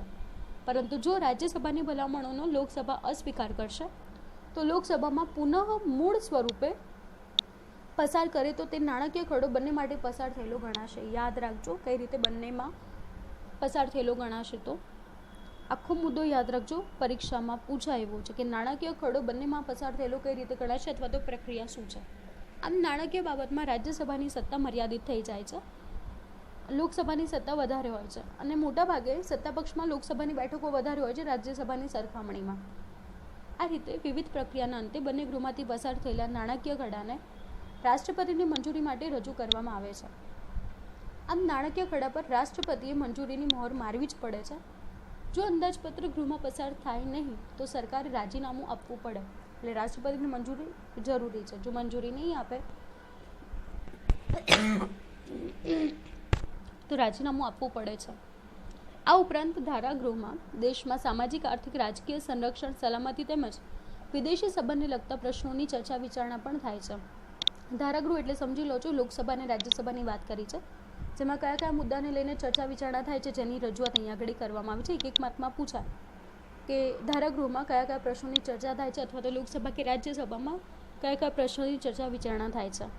લોકસભા કારોબારી પ્રધાનમંડળ અને અમલદારોના કામકાજ પર દેખરેખ અને નિયંત્રણ રાખવામાં આવે છે. નાણાંના કાર્યક્ષમ યથાયોગ્ય રીતે ઉપયોગ થાય તે જોવાનું કામ લોકો દ્વારા ચૂંટાઈને આવેલા પ્રતિનિધિ કરે છે. એટલે જેટલો પણ ટેક્સ આવે છે, આવક છે, તેનું યોગ્ય કાર્ય થાય છે કે નહીં, યોગ્ય ઉપયોગ થાય છે કે નહીં, તે બધું ધ્યાન આપણે જેને ચૂંટીએ છીએ ને તે વ્યક્તિ જ કરે છે, તે પ્રતિનિધિ કરે છે. એટલે ખૂબ જ અગત્યનું છે કે આપણે કોને મત આપવો જોઈએ. લોકસભામાં જાહેર નાણાંના વપરાશ પર સીધો અને અંતિમ અંકુશ તેઓ ધરાવે છે. ધારાગૃહની પૂર્વ મંજૂરી વગર નવા કરવેરા નાખી શકાતા નથી. ધારાગૃહની એટલે કે લોકસભા અને રાજ્યસભાની મંજૂરી વગર આપણે નવા ટેક્સ ઉમેરી શકાતા નથી. ચાલુ કરવેરામાં પણ ફેરફાર થશે નહીં. કારોબારીના ખર્ચા પર ધારાગૃહનો અંકુશ હોવાથી જાહેર નાણાંના રખેવાળ કહેવામાં આવે છે. ખાસ યાદ રાખજો, જાહેર નાણાંના રખેવાળ કસ્ટોડિયન કોને કહેવામાં આવે છે. ઉપરાંત સંસદ, રાષ્ટ્રપતિ, ઉપરાષ્ટ્રપતિ, સર્વોચ્ચ અદાલત, વડી અદાલતના ન્યાયમૂર્તિઓ, મુખ્ય ચૂંટણી commissioner, auditor general, attorney general વગેરે સામે નાણાકીય જે બંધારણ છે તેનો ભંગ કરવાના આરોપસર મહાભિયોગ ચલાવીને હોદ્દા પરથી દૂર કરી શકાય છે. મહાભિયોગ શું છે તો ધ્યાન રાખજો, મોટા હોદ્દા પર જેટલા પણ વ્યક્તિઓ હોય છે, જેમ કે સંસદ સભ્યો છે, તે સંસદ, રાષ્ટ્રપતિ, ઉપરાષ્ટ્રપતિ, સર્વોચ્ચ અદાલતના અને વડી અદાલતના જે ન્યાયમૂર્તિ છે, એટર્ની જનરલ, ચૂંટણી કમિશનર છે, તેમને મહાભિયોગની આખી પ્રક્રિયા કરવામાં આવે છે અને બંધારણનો ભંગ હોય તેના આરોપસર દૂર કરી શકાય છે. તેના સિવાય કોઈ પણ પદ્ધતિથી દૂર થતું નથી. આ ઉપરાંત તમને નવાઈ લાગશે, રાષ્ટ્રપતિનો જ્યારે મુદ્દો સમજશો ને ત્યારે તમને ખ્યાલ આવશે. તમને ખબર છે કે ભારતનું પ્રથમ નાગરિક એ રાષ્ટ્રપતિ હોય છે અને જ્યારે રાષ્ટ્રપતિ પોતાના પદ પર હોય છે ત્યારે તમે કોઈ પણ રાષ્ટ્રપતિના વિરુદ્ધમાં કેસ કરી શકતા નથી, જેની માહિતી આપણે આગળ મેળવીશું. આમ ઘણી બધી સત્તા આપવામાં આવી છે. અગત્યનો મુદ્દો છે રાજ્ય કક્ષાએ ધારાસભા. તો યાદ રાખજો, વિધાનસભા, વિધાન પરિષદની માહિતી આપી છે. આપણે જાણીએ છીએ ગુજરાતમાં વિધાનસભા છે અને આ વિધાનસભા ગાંધીનગરમાં આવેલી છે, જેની માહિતી તમે સંસ્કૃતમાં ધોરણ 8માં શીખી ગયા છો. ધોરણ 8માં સંસ્કૃતમાં ગાંધીનગરના પ્રવાસન સ્થળોનો આખો ભાગ હતો, વિભાગ હતો, પાઠમાં તમે વિધાનસભાની માહિતી મેળવેલી છે, વિધાનસભાની મુલાકાત કરી છે, જેની વિગતો તમે મેળવી લીધી છે. વિધાનસભાને નીચલું ગૃહ કહે છે. વિધાન પરિષદ, જે ધારાગૃહમાં બીજા ગૃહને વિધાન પરિષદ કહેવાશે, જે અમુક રાજ્યમાં છે, બધી જગ્યાએ નથી. જે મોટા રાજ્યો છે ત્યાં આગળ 2 ગૃહ છે, વિધાનસભા અને વિધાન પરિષદ. તો યાદ રાખજો, વિધાન પરિષદ ક્યાં આવેલી છે, એક માર્કમાં પૂછાય તો બિહાર, મહારાષ્ટ્ર, કર્ણાટક, ઉત્તર પ્રદેશ, તામિલનાડુ, જમ્મુ કાશ્મીર, તેલંગાણા વગેરે જેવા રાજ્યોમાં 2 ગૃહ જોવા મળે છે. ઉપલું ગૃહ વિધાન પરિષદ અને નીચું ગૃહ અથવા નીચલું ગૃહ વિધાનસભા. યાદ રાખવાની ટ્રીક આપું છું, ઉપલું 3 અક્ષર છે, પરિષદ 4 અક્ષર છે, એમ લાંબુ નામ છે એટલે યાદ રાખજો, ઉપલું તો વિધાન પરિષદ, નીચું 2 છે, એમ વિધાનસભા, સભા એમ 2 છે અક્ષર એટલે નીચું તો વિધાનસભા, ઉપલું મોટો અક્ષર છે, અક્ષરો 3 છે, સંખ્યા વધારે છે એટલે વિધાન પરિષદ. એટલે યાદ રાખજો.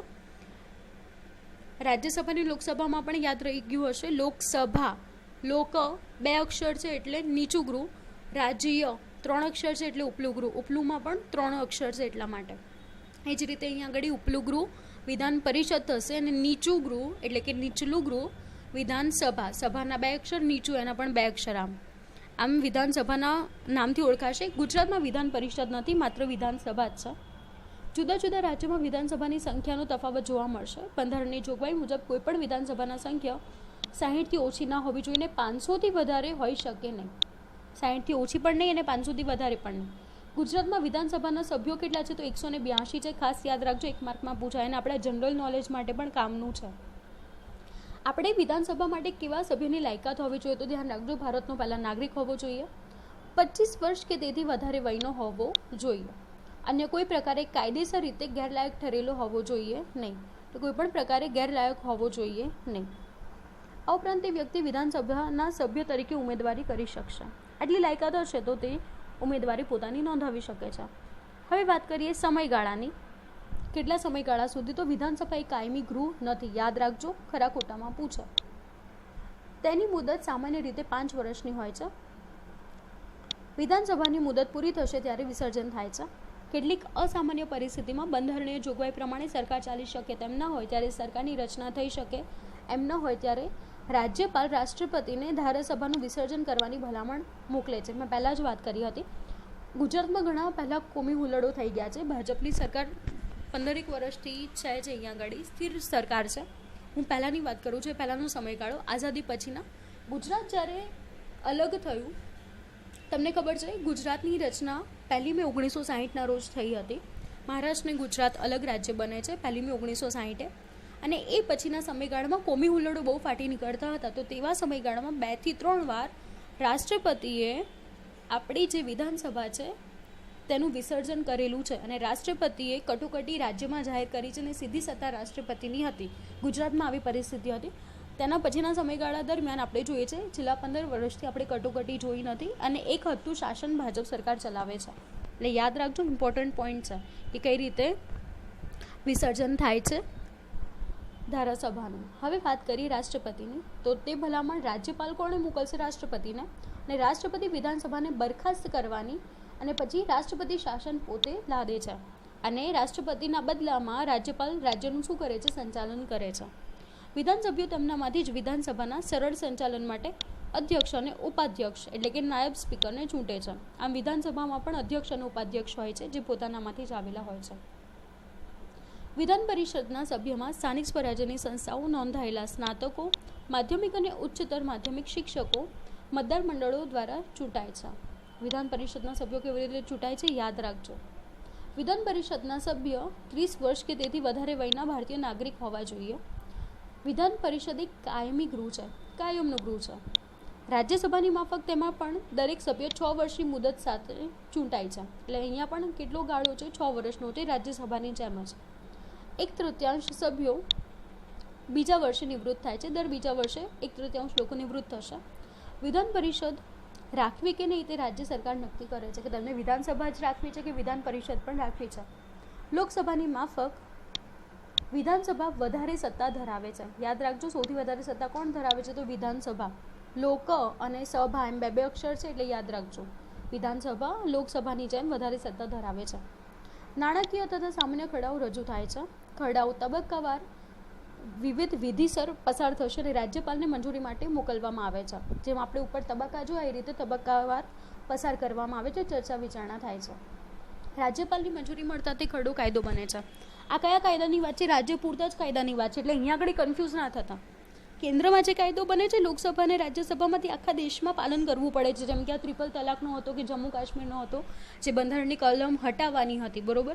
તો એ જે બંને કાયદાની વાત કરીએ છીએ તો તે આખા દેશને લાગુ પડશે. અહીંયા રાજ્યની જ વાત કરી છે, રાજ્યમાં જ કાયદો બનાવવાની.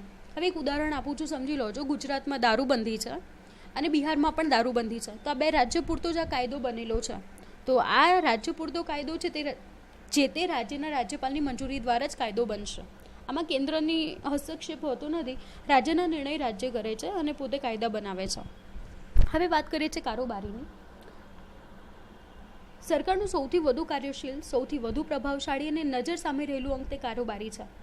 બહુ ઇમ્પોર્ટન્ટ પોઈન્ટ એટલા માટે છે કારણ કે આપણે આપણા રાષ્ટ્રપતિ, ઉપરાષ્ટ્રપતિ, મંત્રીમંડળ છે, વડાપ્રધાન છે, તેમની નિમણૂક કેવી રીતે થાય છે તેના વિશે શીખવાનું છે, શું લાયકાત ધરાવે છે અને શું સત્તા મળેલી છે તે.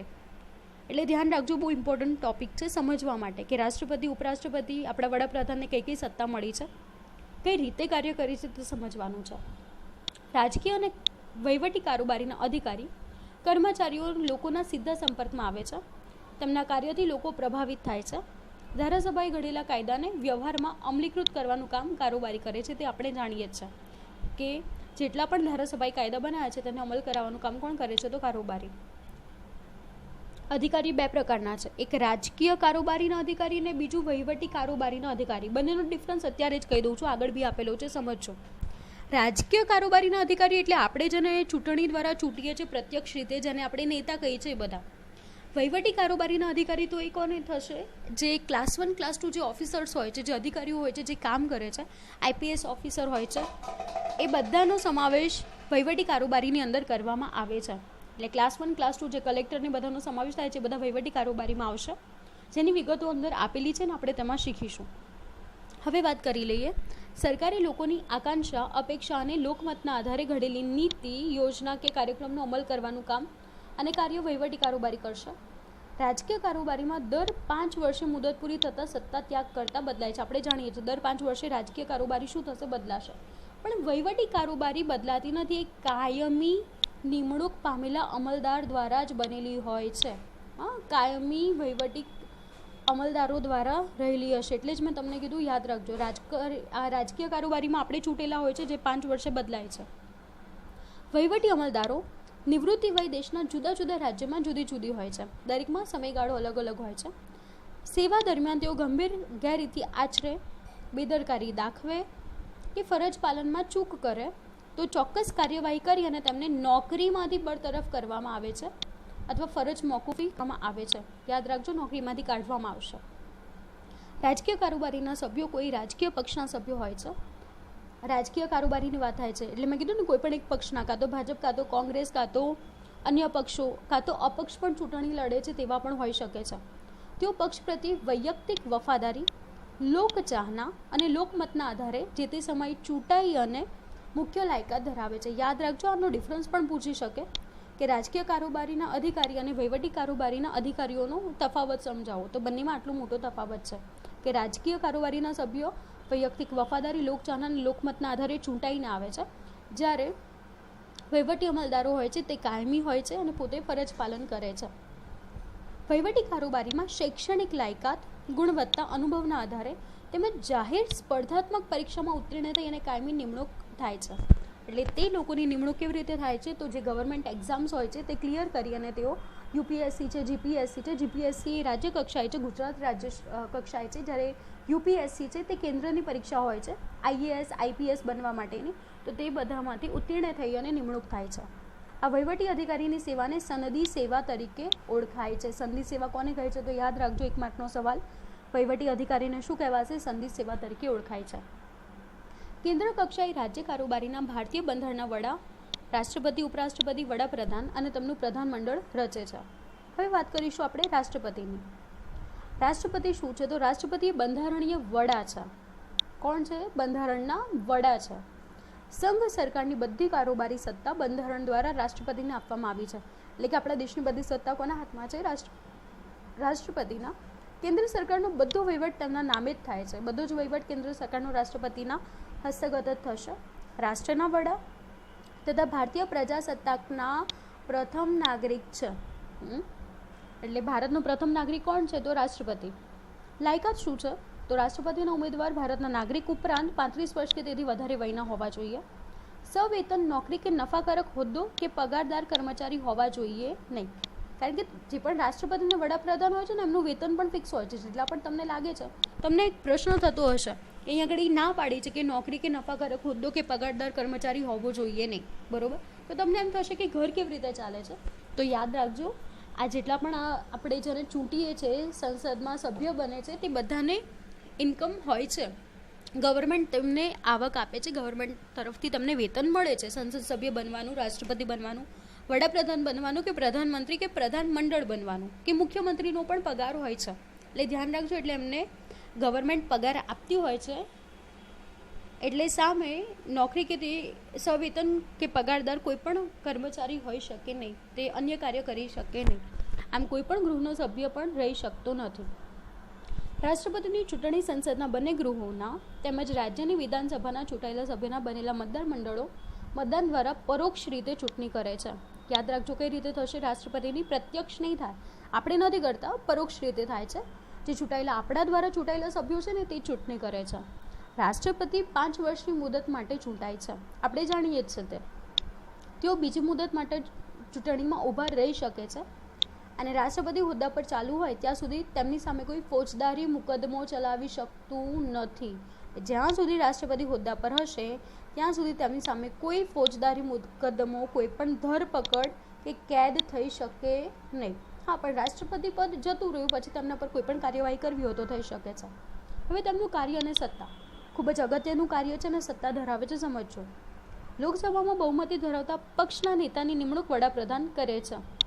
આપણે જાણીએ છીએ, લોકસભામાં બહુમતી ધરાવતા પક્ષના નેતાની નિમણૂક કોણ કરશે? વડાપ્રધાન તરીકે થશે. એટલે જે જીત્યું છે તે લોકો જ પોતાનામાંથી વડાપ્રધાનની ઉમેદવારી નક્કી કરે છે કે કોને વડાપ્રધાન બનાવવા. વડાપ્રધાનની સલાહ પ્રમાણે પ્રધાનમંડળમાં અન્ય પ્રધાનની નિમણૂક થશે. એટલે વડાપ્રધાન છે પોતે પ્રધાનમંડળની નિમણૂક કરે છે કે કોને પ્રધાનમંડળમાં રાખવા. શપથ લેવડાવશે, ખાતાની વહેંચણી કરશે અને જ્યાં સુધી લોકસભામાં ટેકો હશે ત્યાં સુધી રાષ્ટ્રપતિ પ્રધાનમંડળને બરતરફ કરી શકશે નહીં. યાદ રાખજો, જ્યાં સુધી લોકસભા ચાલુ છે ત્યાં સુધી રાષ્ટ્રપતિ પ્રધાનમંડળમાંથી તેમને બરતરફ કરી શકતા નથી. રાષ્ટ્રપતિ એ સંરક્ષણ દળના સર્વોચ્ચ વડા છે. યાદ રાખજો, સંરક્ષણ દળ પણ રાષ્ટ્રપતિના હસ્તક જ આવે છે. એટલે યુદ્ધ જ્યારે પણ જાહેર કરવું હોય, યુદ્ધને બંધ કરવું હોય કે સંધિ કરવી હોય કોઈ દેશ સાથે, બધું નિર્ણય કોના હસ્તક છે? રાષ્ટ્રપતિના હાથમાં જ છે. યુદ્ધ જાહેર કરવાની, યુદ્ધ બંધ કરવાની અને સંધિ કરવાની સત્તા.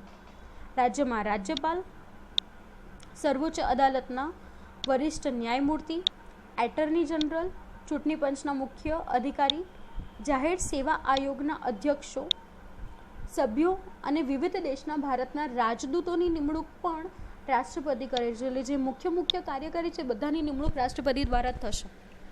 આમ કારોબારી અને વહીવટી વિષયક વિશાળ અધિકૃત સત્તા રાષ્ટ્રપતિના હાથમાં છે. ગુનેગારને માફી આપવાની, ફોજદારી ગુનાની સજાની મુદત ઘટાડવાની અને તેનો અમલ મોકૂફ રાખવાની તથા સત્તાનું સ્વરૂપ કે પ્રમાણ બદલવાની સત્તા રાષ્ટ્રપતિને આપવામાં આવી છે.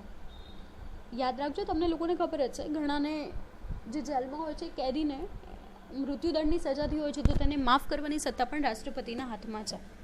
આમ સંસદના બંને ગૃહોની બેઠકો બોલાવી, મુલતવી રાખવાની, લોકસભાને બરખાસ્ત કરવાની સત્તા તેઓ ધરાવે છે. યુદ્ધ થાય કે કોઈ બાહ્ય આક્રમણ થાય કે સશસ્ત્ર આંતરિક બળવો થાય, એટલે કે ભારતની અંદર જ કોઈ આંતરિક બળવો થાય ત્યારે ભારત કે ભારતના કોઈ ભાગની સલામતીનો ભય ઊભો થાય ત્યારે કટોકટી તેઓ જાહેર કરે છે. કટોકટી જાહેર કરવાના નિર્ણયને અદાલતમાં પડકારી શકાતો નથી અને રાજ્યના રાજ્યપાલના અહેવાલના આધારે તે રાજ્યમાં બંધારણીય કટોકટી જાહેર થાય છે. રાજ્યના પ્રધાનમંડળને બરતરફ કરીને રાજ્યમાં રાષ્ટ્રપતિનું શાસન સ્થાપી શકાય છે અને રાજ્યનો વહીવટ પોતાના હસ્તક લઈ શકાય છે.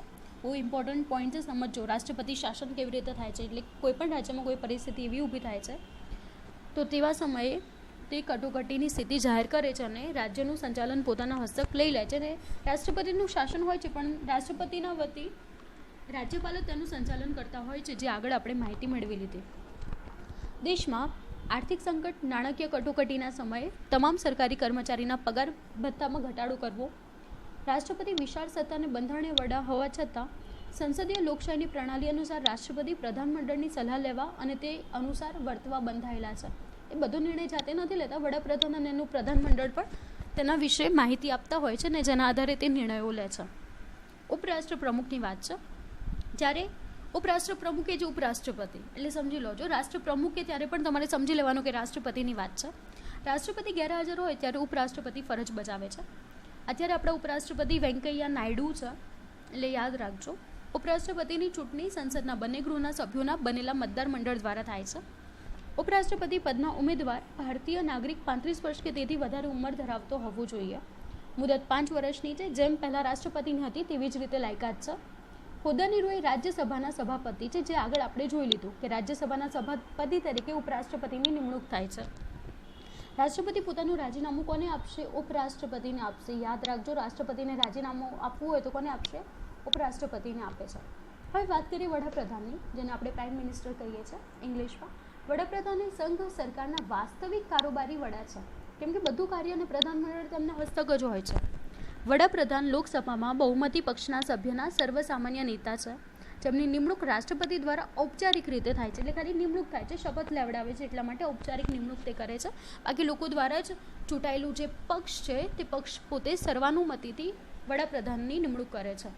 પ્રધાનમંડળના સભ્યોની નિમણૂક વડાપ્રધાનની સલાહ પ્રમાણે જ થશે અને તે ઔપચારિક રીતે રાષ્ટ્રપતિ કરે છે. આમ નિમણૂક ઔપચારિક રીતે રાષ્ટ્રપતિ કરે છે, પણ તેમની સલાહ અનુસાર જ થશે. કોની સલાહ પ્રમાણે? વડાપ્રધાનની સલાહ પ્રમાણે જ ઔપચારિક રીતે રાષ્ટ્રપતિ પ્રધાનમંડળના સભ્યોની નિમણૂક કરશે.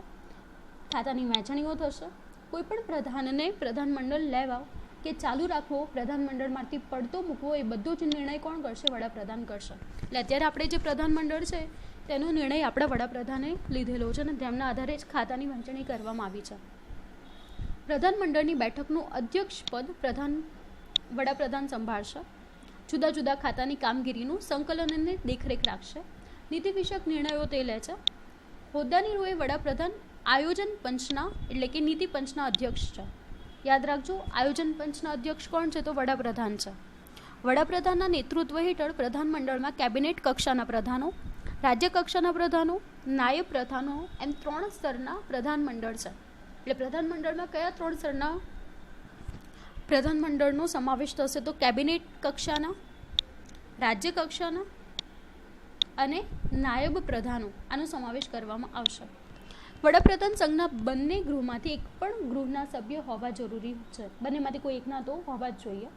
પ્રધાનમંડળ સંયુક્ત જવાબદારીના સિદ્ધાંત પર કામ કરશે. બંનેની જવાબદારી સંયુક્ત રહેશે. પ્રધાનમંડળમાં એમની અને વડાપ્રધાનની બંનેની જવાબદારી છે. તે લોકસભાને પણ જવાબદાર રહે છે. નીતિ વિષયક નિર્ણય માટે સમગ્ર પ્રધાનમંડળ જવાબદાર છે. એટલે જેટલા પણ નીતિ વિષયક નિર્ણય લેવાના છે તેના માટે વડાપ્રધાનની સાથે સાથે પ્રધાનમંડળ પણ એટલા જ જવાબદાર રહેશે. જો લોકસભામાં અમુક મુદ્દાઓમાં સરકારી નીતિ કે મુદ્દાને નામંજૂર કરશે તો તે સમગ્ર પ્રધાનમંડળ જવાબદાર ઠરશે. યાદ રાખજો, ઇમ્પોર્ટન્ટ છે કે અમુક મુદ્દાઓમાં સરકારી નીતિ કે મુદ્દા નામંજૂર થશે તો તેના માટે પણ કોણ જવાબદાર છે? પ્રધાનમંડળ. અને સામૂહિક જવાબદારી સ્વીકારીને તેમને રાજીનામું આપવું પડે છે. વાત કરીએ હવે રાજ્યપાલની. રાજ્યપાલમાં યાદ રાખજો, રાજ્યપાલ એ રાજ્ય કક્ષાએ હોય છે, જેને ગવર્નર કહેવાય છે. રાજ્યના પ્રમુખ, મુખ્ય જે પ્રધાન છે એટલે કે મુખ્યમંત્રી, અહીંયા મુખ્ય પ્રધાન તો સમજી લો છો, મુખ્યમંત્રીની વાત કરી છે. અને પ્રધાનમંડળના સભ્યોનો સમાવેશ રાજ્યની કારોબારીમાં થશે. રાજ્યમાં સર્વોચ્ચ સ્થાને રાજ્યપાલની નિમણૂક થશે. કેન્દ્રીય પ્રધાનમંત્રીની સલાહ પ્રમાણે રાષ્ટ્રપ્રમુખ દ્વારા થશે. એટલે રાષ્ટ્રપ્રમુખ રાજ્યપાલને નક્કી કરે છે કે કયા રાજ્યમાં કયો રાજ્યપાલની નિમણૂક થશે. 35 વર્ષ કે તેથી વધારે વયનો ભારતનો નાગરિક રાજ્યપાલ માટે લાયક ગણાશે. રાજ્યપાલની નિમણૂક સામાન્ય રીતે 5 વર્ષની હોય છે, છતાં તે રાષ્ટ્રપતિની ખુશી હોય ત્યાં સુધી હોદ્દા પર રહેશે અને હોદ્દા પરથી દૂર થાય છે. બીજા રાજ્યના રાજ્યપાલ તરીકે તેમની બદલી પણ થાય છે. આમ કોઈક વાર 2 રાજ્યોનું સંચાલન પણ તેમને સોંપવામાં આવે છે. આમ 2 રાજ્યોનું સંચાલન પણ તેઓ કરે છે. રાજ્યપાલ જે તે રાજ્યના બંધારણીય અને ઔપચારિક વડા છે. તેઓ રાજ્યની વિધાનસભાના બહુમતી પક્ષના નેતાની મુખ્યપ્રધાન તરીકે નિમણૂક કરશે અને મુખ્યપ્રધાનની સલાહ પ્રમાણે પ્રધાનમંડળમાં અન્ય સભ્યોની નિમણૂક પણ તેઓ કરે છે અને ખાતાઓની વહેંચણી કરશે. યાદ રાખજો ખાસ કે રાજ્યના એડવોકેટ જે જનરલ છે તે રાજ્યના જાહેર સેવા આયોગના પણ અધ્યક્ષ હોય છે. એડવોકેટ જનરલ એ રાજ્યના જાહેર આયોગના અધ્યક્ષ હોય છે, જેમના અન્ય સભ્યોની પણ નિમણૂક કરવામાં આવે છે. રાજ્યની વડી અદાલતના ન્યાયાધીશની નિમણૂક રાષ્ટ્રપતિ તેમની ચર્ચા વિમર્શ દ્વારા કરે છે. કોની ચર્ચા વિમર્શ દ્વારા? તો રાજ્યપાલ પણ એમની ચર્ચા વિમર્શ દ્વારા વડી અદાલતના ન્યાયાધીશોની નિમણૂક થશે. રાજ્યની વિધાનસભાની બેઠકો બોલાવી, વિખેરવી, વટહુકમ બહાર પાડવા, ધારાસભાએ પસાર કરેલા ખરડાને કાયદો બનાવવો, ધારાકીય સત્તા ધરાવી, રાજ્યમાં આવેલી યુનિવર્સિટીના હોદ્દાની રૂએ પણ કુલાધિપતિ એટલે કે ચાન્સેલર તરીકે રાજ્યપાલ જ હોય છે. એટલે જ્યારે પણ યુનિવર્સિટીમાંથી કોઈ ડિગ્રી આવે ને તો કુલાધિપતિમાં એટલે કે ચાન્સેલરમાં સહી રાજ્યપાલની હોય છે, અથવા તો વાઇસ ચાન્સેલરની પણ હોય છે. અને આ યુનિવર્સિટીના વાઇસ ચાન્સેલરની નિમણૂક કરવાની ઔપચારિક સત્તા પણ રાજ્યપાલના હાથમાં જ હોય છે. એટલે જ્યારે પણ ડિગ્રી આવે ને, કોઈની ડિગ્રી જોજો તો ત્યાં આગળ નીચે ચાન્સેલરની સહી હોય છે, એટલે કે કુલાધિપતિની અથવા તો વાઇસ ચાન્સેલરની સહી હોય છે. રાજ્યપાલની સત્તા વ્યવહારમાં મુખ્યમંત્રી અને તેનું મંત્રીમંડળ ભોગવે છે. રાજ્યપાલ કોઈ રાજકીય પક્ષ સાથે સંકળાયેલા હોઈ શકે છે, પરંતુ હોદ્દો ગ્રહણ કર્યા પછી તેઓની સક્રિય રાજકારણથી પર રહી અને તટસ્થ અને નિષ્પક્ષ રહીને ફરજો બચાવે છે. એટલે યાદ રાખજો, જ્યારે રાજ્યપાલની નિમણૂક થાય છે ને તો તે રાજ્યપાલ પણ સત્તાધારી પક્ષમાંથી જ આવેલા હોય છે, પરંતુ જ્યારે રાજ્યપાલનું પદ ધરાવે છે ત્યારે તેઓ રાજ્યપાલના પદ તરીકે તટસ્થતાથી કાર્ય કરે છે, જે રીતે રાષ્ટ્રપતિ કરે છે. આ ઉપરાંત લોકસભાના સ્પીકર અને રાજ્યસભાના સ્પીકર એટલે કે અધ્યક્ષો કાર્ય કરે છે, તે રીતે તમને કરવાનું હોય છે. હવે મુખ્યપ્રધાન અને પ્રધાનમંડળની વાત છે. મુખ્યપ્રધાન એટલે આપણા મુખ્યમંત્રી. આપણે જાણીએ છીએ કે મુખ્યપ્રધાનની નિમણૂક કોણ કરે છે? તો રાજ્યપાલ દ્વારા કરવામાં આવે છે. રાજ્યપાલ વિધાનસભામાં બહુમતી પક્ષના નેતાની નિમણૂક કરે છે અને મુખ્યપ્રધાન તરીકે એટલે કે મુખ્યમંત્રી તરીકે જાહેર કરશે. આમ કોઈ એક પક્ષના વિધાનસભામાં બહુમતી મળી ન હોય તો જુદા જુદા પક્ષોના જોડાણ કરીને મેળવેલી બહુમતી દ્વારા અને અન્ય પક્ષોનો ટેકો મેળવીને પણ સત્તા સ્થાપી શકે છે. મોટા પક્ષના નેતાને સરકાર રચવા માટે આમંત્રણ આપવામાં આવે છે અને મુખ્ય પ્રધાન પદ શપથ લેવડાવે છે. આ એક ઉદાહરણ દ્વારા સમજો તો તમને વધારે સ્પષ્ટતાથી ખબર પડશે. હવે સમજી લો, આપણે જાણીએ છીએ કે વિવિધ પ્રકારના આપણે ત્યાં અહીંયા પક્ષો છે. એનસીપી લઈ લો, ભાજપ લઈ લો, કોંગ્રેસ લઈ લો, આમ આદમી પાર્ટી છે, એના સિવાય ઘણા બધા અપક્ષો છે, એના સિવાય પણ છે. હવે એવું બની શકે રાજ્યમાં કે બહુમતી નથી આવી. એનસીપી જોડે થોડી સીટો છે, ભાજપ જોડે થોડી છે, કોંગ્રેસ જોડે થોડી છે, તો એ લોકો શું કરે છે? ગઠબંધન કરે છે, એટલે કે ભેગા થઈ જાય છે. ઘણીવાર આપણે જોયું છે કે ચૂંટણી ગઠબંધન સાથે લડતા હોય છે. બિહારની ચૂંટણીમાં ભાજપ અને જેડીયુ, બરોબર, નીતિશ કુમાર બિહારના મુખ્યમંત્રી છે અત્યારે, તો જેડીયુ અને ભાજપ બંને ભેગા ચૂંટણી લડી અને તેમાં બહુમતી મેળવી. બંને ભેગા થયા એટલે બહુમતી થઈ અને તેમના હાથમાં મુખ્યમંત્રી પદ આવ્યું. આ એક ઉદાહરણ છે. બીજું ઉદાહરણ હું લઈ લઉં. હમણાં મહારાષ્ટ્રનું તાજું ઉદાહરણ છે, થોડા સમયગાળા પહેલાંનું, તમને ખ્યાલ હશે.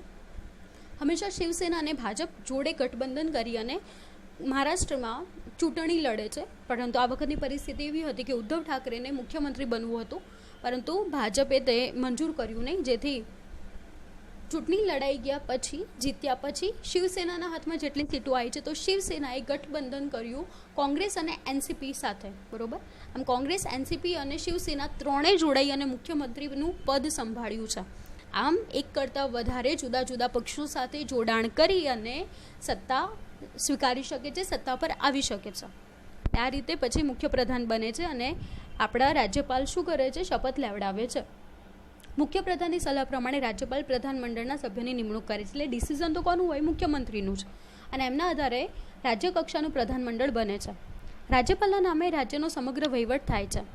રાજ્યપાલના નામે સમગ્ર વહીવટ થાય છે, પરંતુ હકીકતમાં રાજ્યપાલની લગભગ મોટાભાગની સત્તા તો કોના હાથમાં છે? મુખ્યપ્રધાન અને પ્રધાનમંડળ જ ભોગવે છે. એટલે બધી સત્તા તો કોની હોય? મુખ્યમંત્રી અને એના પ્રધાનમંડળની. ગુજરાતમાં મુખ્યપ્રધાન એટલે કે મુખ્યમંત્રી આપણે જાણીએ છીએ વિજય રૂપાણી છે અને પ્રધાનમંડળનું કાર્યાલય આવેલું છે. નવા સચિવાલય, સ્વર્ણિમ સંકુલ વગેરે બધું જ ગાંધીનગરમાં આવેલું છે. આપણે જાણીએ છીએ વિધાનસભા ને બધું ગાંધીનગરમાં છે. રાજ્યપાલ પ્રધાનમંડળ અને મુખ્યપ્રધાનના હોદ્દા તેમજ ગુપ્તતાના શપથ લેવડાવે છે અને ત્યારબાદ પ્રતિજ્ઞાપત્ર પર સહી કરાવે છે. આ પદ્ધતિ છે, ગુપ્તતાના શપથ લેવડાવશે અને પછી પ્રતિજ્ઞાપત્ર પર સહી કરાવે છે. રાજ્યના પ્રધાનમંડળમાં 4 કક્ષાના પ્રધાનો છે. એક કેબિનેટ, બીજું રાજ્ય કક્ષા, ત્રીજું નાયબ કક્ષા અને ચોથું સંસદીય સચિવ. યાદ રાખજો, 1 માર્કમાં પૂછાય 4 કક્ષાના પ્રધાનો કયા કયા હોય પ્રધાનમંડળમાં. મુખ્ય પ્રધાનોના ખાતાની વહેંચણી કરશે. સરકારની નીતિ નિર્ધારક અને પારદર્શક વહીવટ પ્રજાના પડતર અને પ્રાણ પ્રશ્નોના ઉકેલ માટે કેન્દ્ર સમક્ષ સબળ રજૂઆત કરે છે. આપત્તિ સમયે પ્રાથમિક જરૂરિયાતો પૂરી પાડશે, પ્રેમ અને હૂંફ આપે છે. આ બધા કાર્યો મુખ્યમંત્રી દ્વારા અને તેમના મંત્રીમંડળ દ્વારા કરવામાં આવે છે. આપત્તિના સમયમાં ધારાસભા તેને સબળ નેતૃત્વ પૂરું પાડે છે. મુખ્ય પ્રધાન રાજ્યના વિકાસ માટે સરકારી નીતિઓના ઉદ્ઘોષક, પથદર્શક અને સમર્થ સુકાની છે. આપણે જાણીએ છીએ કે રાજ્યનો વિકાસ હોય છે તે મુખ્યમંત્રીના હાથમાં હોય છે, કારણ કે બધા નિર્ણયો તેમના દ્વારા લેવામાં આવે છે. હવે વહીવટી તંત્ર, વહીવટી કારોબારી, ઇમ્પોર્ટન્ટ પોઈન્ટ છે, સમજજો. રાજકીય કારોબારી જુદા જુદા ક્ષેત્રમાં નીતિ ઘડે છે. વિગતપૂર્ણ કાર્યક્ષમતાથી અમલ કરાવવાનું કામ કોણ કરે છે? વહીવટી કારોબારી. વહીવટી કારોબારી રાજ્ય કારોબારી નીતિ વિષયક બાબતમાં સલાહ સૂચન આપે છે, જરૂરી માહિતી અને આંકડાઓ પૂરા પાડે છે. પરંતુ રાજકીય કારોબારી તેમની સલાહ અનુસાર વર્તવા બંધાયેલી નથી. યાદ રાખજો, વહીવટી કારોબારી તે રાજકીય કારોબારીને નીતિ વિષયક સલાહ સૂચન આપે છે, પરંતુ રાજ્ય કારોબારીને તે સલાહ માનવી કે ન માનવી તે તેમના હસ્તક છે. નીતિ કાયદા ગમે તેટલા સારા, લોકોપયોગી હોય, પણ જો અમલ વહીવટી કારોબારી દ્વારા, એટલે જે વહીવટમાં અધિકારીઓ છે તેમના દ્વારા અસરકારક કે સંતોષકારક રીતે ન થાય, તેનો જે મુખ્ય હેતુ છે કાયદા બનવાનો, નીતિનો, તે પૂરો થતો નથી. આમ નીતિ ઘડતરમાં અને નીતિના અમલીકરણમાં સતત ચાલતી પ્રક્રિયામાં કારોબારીને વહીવટી તંત્રનું પીઠબળ પૂરું પાડવામાં આવે છે. અનેક ક્ષેત્રમાં નિષ્ણાત, વ્યાવસાયિક કુશળતા, અનુભવ ધરાવતા તજજ્ઞ અને બાહોશ સનદીય અધિકારી વહીવટી કારોબારી અને સરકારની કરોડરજ્જુ સમાન છે. યાદ રાખજો, સરકારની કરોડરજ્જુ સમાન કોણ છે? તો ઇમ્પોર્ટન્ટ પોઈન્ટ છે. જિલ્લા કક્ષામાં વહીવટી વડા તરીકે કલેક્ટરને નીમવામાં આવે છે. તેમની કચેરી જિલ્લા સેવા સદનમાં આવેલી હોય છે. યાદ રાખજો, કોને નીમવામાં આવે છે? જિલ્લા કક્ષાના વહીવટી વડામાં કલેક્ટરને, અને તેમની કચેરી ક્યાં આવેલી છે? તો જિલ્લા સેવા સદનમાં આવેલી છે. તેમના નિષ્ણાત જ્ઞાન, વહીવટી સૂઝબૂઝ, બહોળો અનુભવ, દીર્ઘદ્રષ્ટિ, વહીવટી ક્ષમતા અને કાર્યક્ષમ વહીવટ વગેરેના આધારે તે કાર્ય કરે છે. સરકારના અંગોમાં રાજ્ય કારોબારી લોકોના કલ્યાણ અને સુખાકારીની ચિંતાને ચિંતન કરતા મગજ સમાન છે.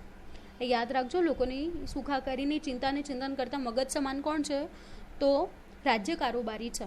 જ્યારે વહીવટી કારોબારી તો શું છે? તેના હાથ પગ છે. એટલે આપણે જાણીએ છીએ કે ગવર્મેન્ટમાં મોટા ભાગે જે સત્તા પક્ષ હોય છે તેમના ધાર્યા પ્રમાણે થતું હોય છે. અને આ લાંચ રૂશ્વત જે વધી ગઈ છે, તુમાકી શાહી અને જે સગાવાદ ભ્રષ્ટાચાર છે, અપ્રામાણિકતા છે, તેના વિરોધમાં એન્ટી કરપ્શન બ્યુરોની નિમણૂક કરવામાં આવી છે. અલગ વિભાગ છે જેની વિશે માહિતી મેળવીશું આ ફકરામાં, કે સરકારની સત્તા અને વૈભવ અમલદારશાહીમાં વધારે કેન્દ્રિત થયો છે, જેથી તુમારશાહી એટલે કે તુમાકી ભરું વર્તન કરે છે.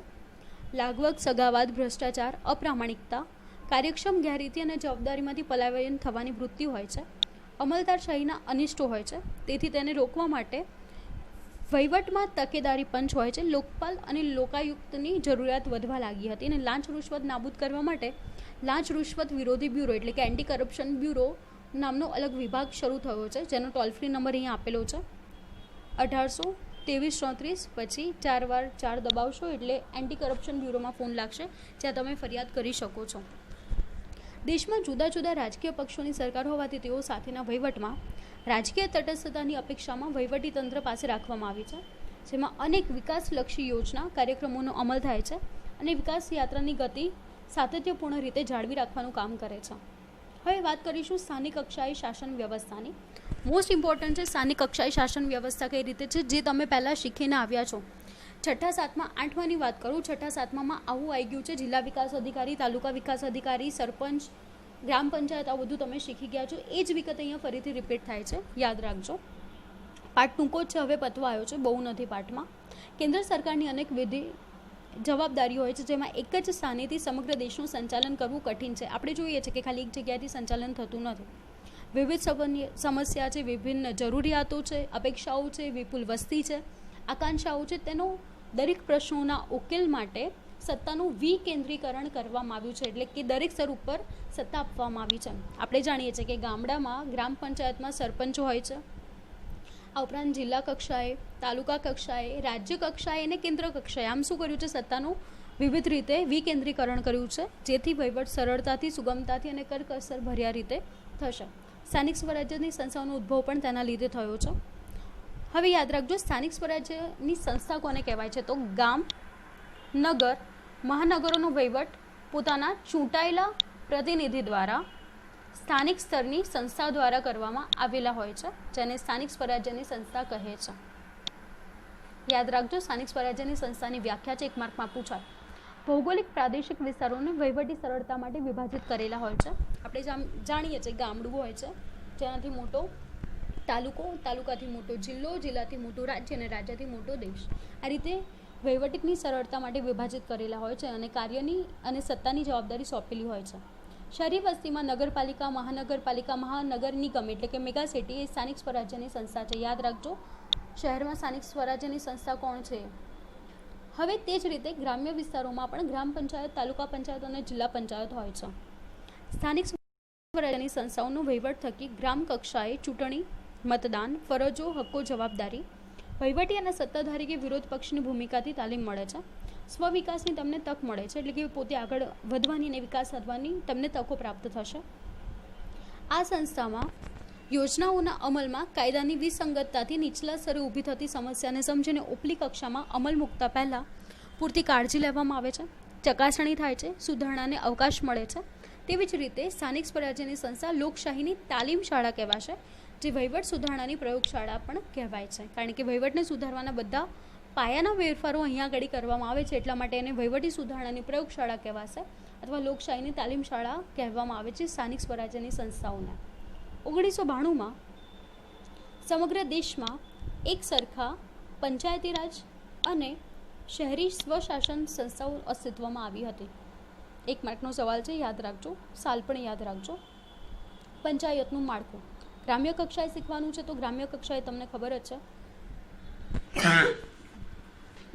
ગ્રામ પંચાયત, તાલુકા પંચાયત, જિલ્લા પંચાયત એ ત્રિસ્તરીય માળખું ધરાવે છે, પરસ્પર સંબંધોથી જોડાયેલી હોય છે. પંચાયતી રાજના તમામ સ્તરે સ્થાનિક વિકાસ કાર્ય હાથ ધરવામાં આવે છે, કલ્યાણલક્ષી કાર્યક્રમો હાથ ધરાય છે અને વધારેમાં વધારે કાર્યક્ષમ રીતે તેને પૂરું પાડી શકાય તે માટે જરૂરી નાણાકીય સહાય અને સાધન સામગ્રીમાં સહાય તમને પ્રાપ્ત થાય છે, એટલે એકબીજાની સહાય તે લોકોને મળતી રહે છે. જિલ્લા પંચાયતના પ્રમુખ અને તેની વિવિધ સમિતિના અધ્યક્ષો હોય છે, જ્યારે વહીવટી વડા જિલ્લા વિકાસ અધિકારી હોય છે, જેને આપણે ગવર્મેન્ટ ઓફિસર કહેવામાં આવે છે, જે ડિસ્ટ્રિક્ટ ડેવલપમેન્ટ ઓફિસર હોય છે, DDO કહેવાય છે. આ વહીવટી વડા છે, વહીવટી અધિકારી જેને કહેવામાં આવે છે તે. અને જિલ્લા પંચાયતના પ્રમુખ હોય છે, તે રાજકીય અધિકારી થયા, જેની આપણે ઉપર વિગત મેળવી હતી, બંનેનો ડિફરન્સ પણ સમજ્યા હતા. આમ જિલ્લા પંચાયતનું કાર્યાલય જિલ્લા મથકમાં રાખવામાં આવે છે. તાલુકા પંચાયતમાં ચૂંટાયેલી પાંખના નેતા તાલુકા પંચાયત પ્રમુખ કહેવાશે, જેમના વહીવટી પાંખના વડા તાલુકા વિકાસ અધિકારી TDO હોય છે. આ પણ વહીવટી અધિકારી છે. નીચલા સ્તરે ગ્રામ્ય કક્ષાએ સરપંચ હોય છે, જે લોકપ્રતિનિધિ છે, લોકો દ્વારા ચૂંટાયેલા નેતા છે. અને તેના વહીવટી વડા તલાટી કમ મંત્રી હોય છે, જે ગ્રામ પંચાયતનો વહીવટ સંભાળે છે. ગ્રામ પંચાયતોમાં સર્વસંમતિથી ચૂંટણી નિવારવામાં આવે છે અને સરપંચની સર્વસામાન્ય પસંદગી થાય ત્યારે સમરસ ગ્રામ તરીકે જાહેર કરવામાં આવે છે. કઈ રીતે જાહેર થશે? સમરસ ગ્રામ તરીકે, અને વિશેષ પુરસ્કારથી સન્માનિત પણ તમને કરવામાં આવે છે. યાદ રાખજો, આખું આ ફોર્મેટમાં આપેલું છે. વહીવટી કારોબારી અને રાજકીય કારોબારી તરીકે સરકાર છે, જેનું બીજું અંગ અહીંયા આપ્યું છે કારોબારી. 2 પ્રકાર છે, જેમાં એકમાં તો રાજ્યપાલ, મુખ્ય પ્રધાનનો સમાવેશ થાય છે અને વિધાનસભા અને સચિવાલય છે. આપણે જાણીએ છીએ કેન્દ્ર કક્ષા, રાજ્ય કક્ષા અને સ્થાનિક સ્વરાજ્યની સંસ્થાઓ છે, જેના 2 ભાગ છે, ગ્રામ્ય કક્ષાએ ગામડાઓમાં અને રાજ્ય કક્ષામાં બીજો ભાગ છે શહેરી કક્ષાએ એટલે કે શહેરોમાં. આમ સ્થાનિક સ્વરાજ્યની સંસ્થા 2 ક્ષેત્રમાં છે, ગ્રામ્ય કક્ષા અને શહેરી કક્ષામાં. રાજ્યપાલ અને મુખ્ય પ્રધાન તો રાજકીય કારોબારી આવશે. ગ્રામ્ય કક્ષાએ પંચાયતી રાજ, ચૂંટાયેલા પ્રતિનિધિનું પંચાયત રાજ હોય છે, જેમાં પ્રમુખ, જિલ્લા પંચાયતમાં પ્રમુખ, ઉપપ્રમુખ અને સભ્યો હોય છે. તાલુકા પંચાયતમાં પ્રમુખ, ઉપપ્રમુખ, સભ્યો હોય છે, જ્યારે ગ્રામ પંચાયતમાં સરપંચ, ઉપસરપંચ હોય છે.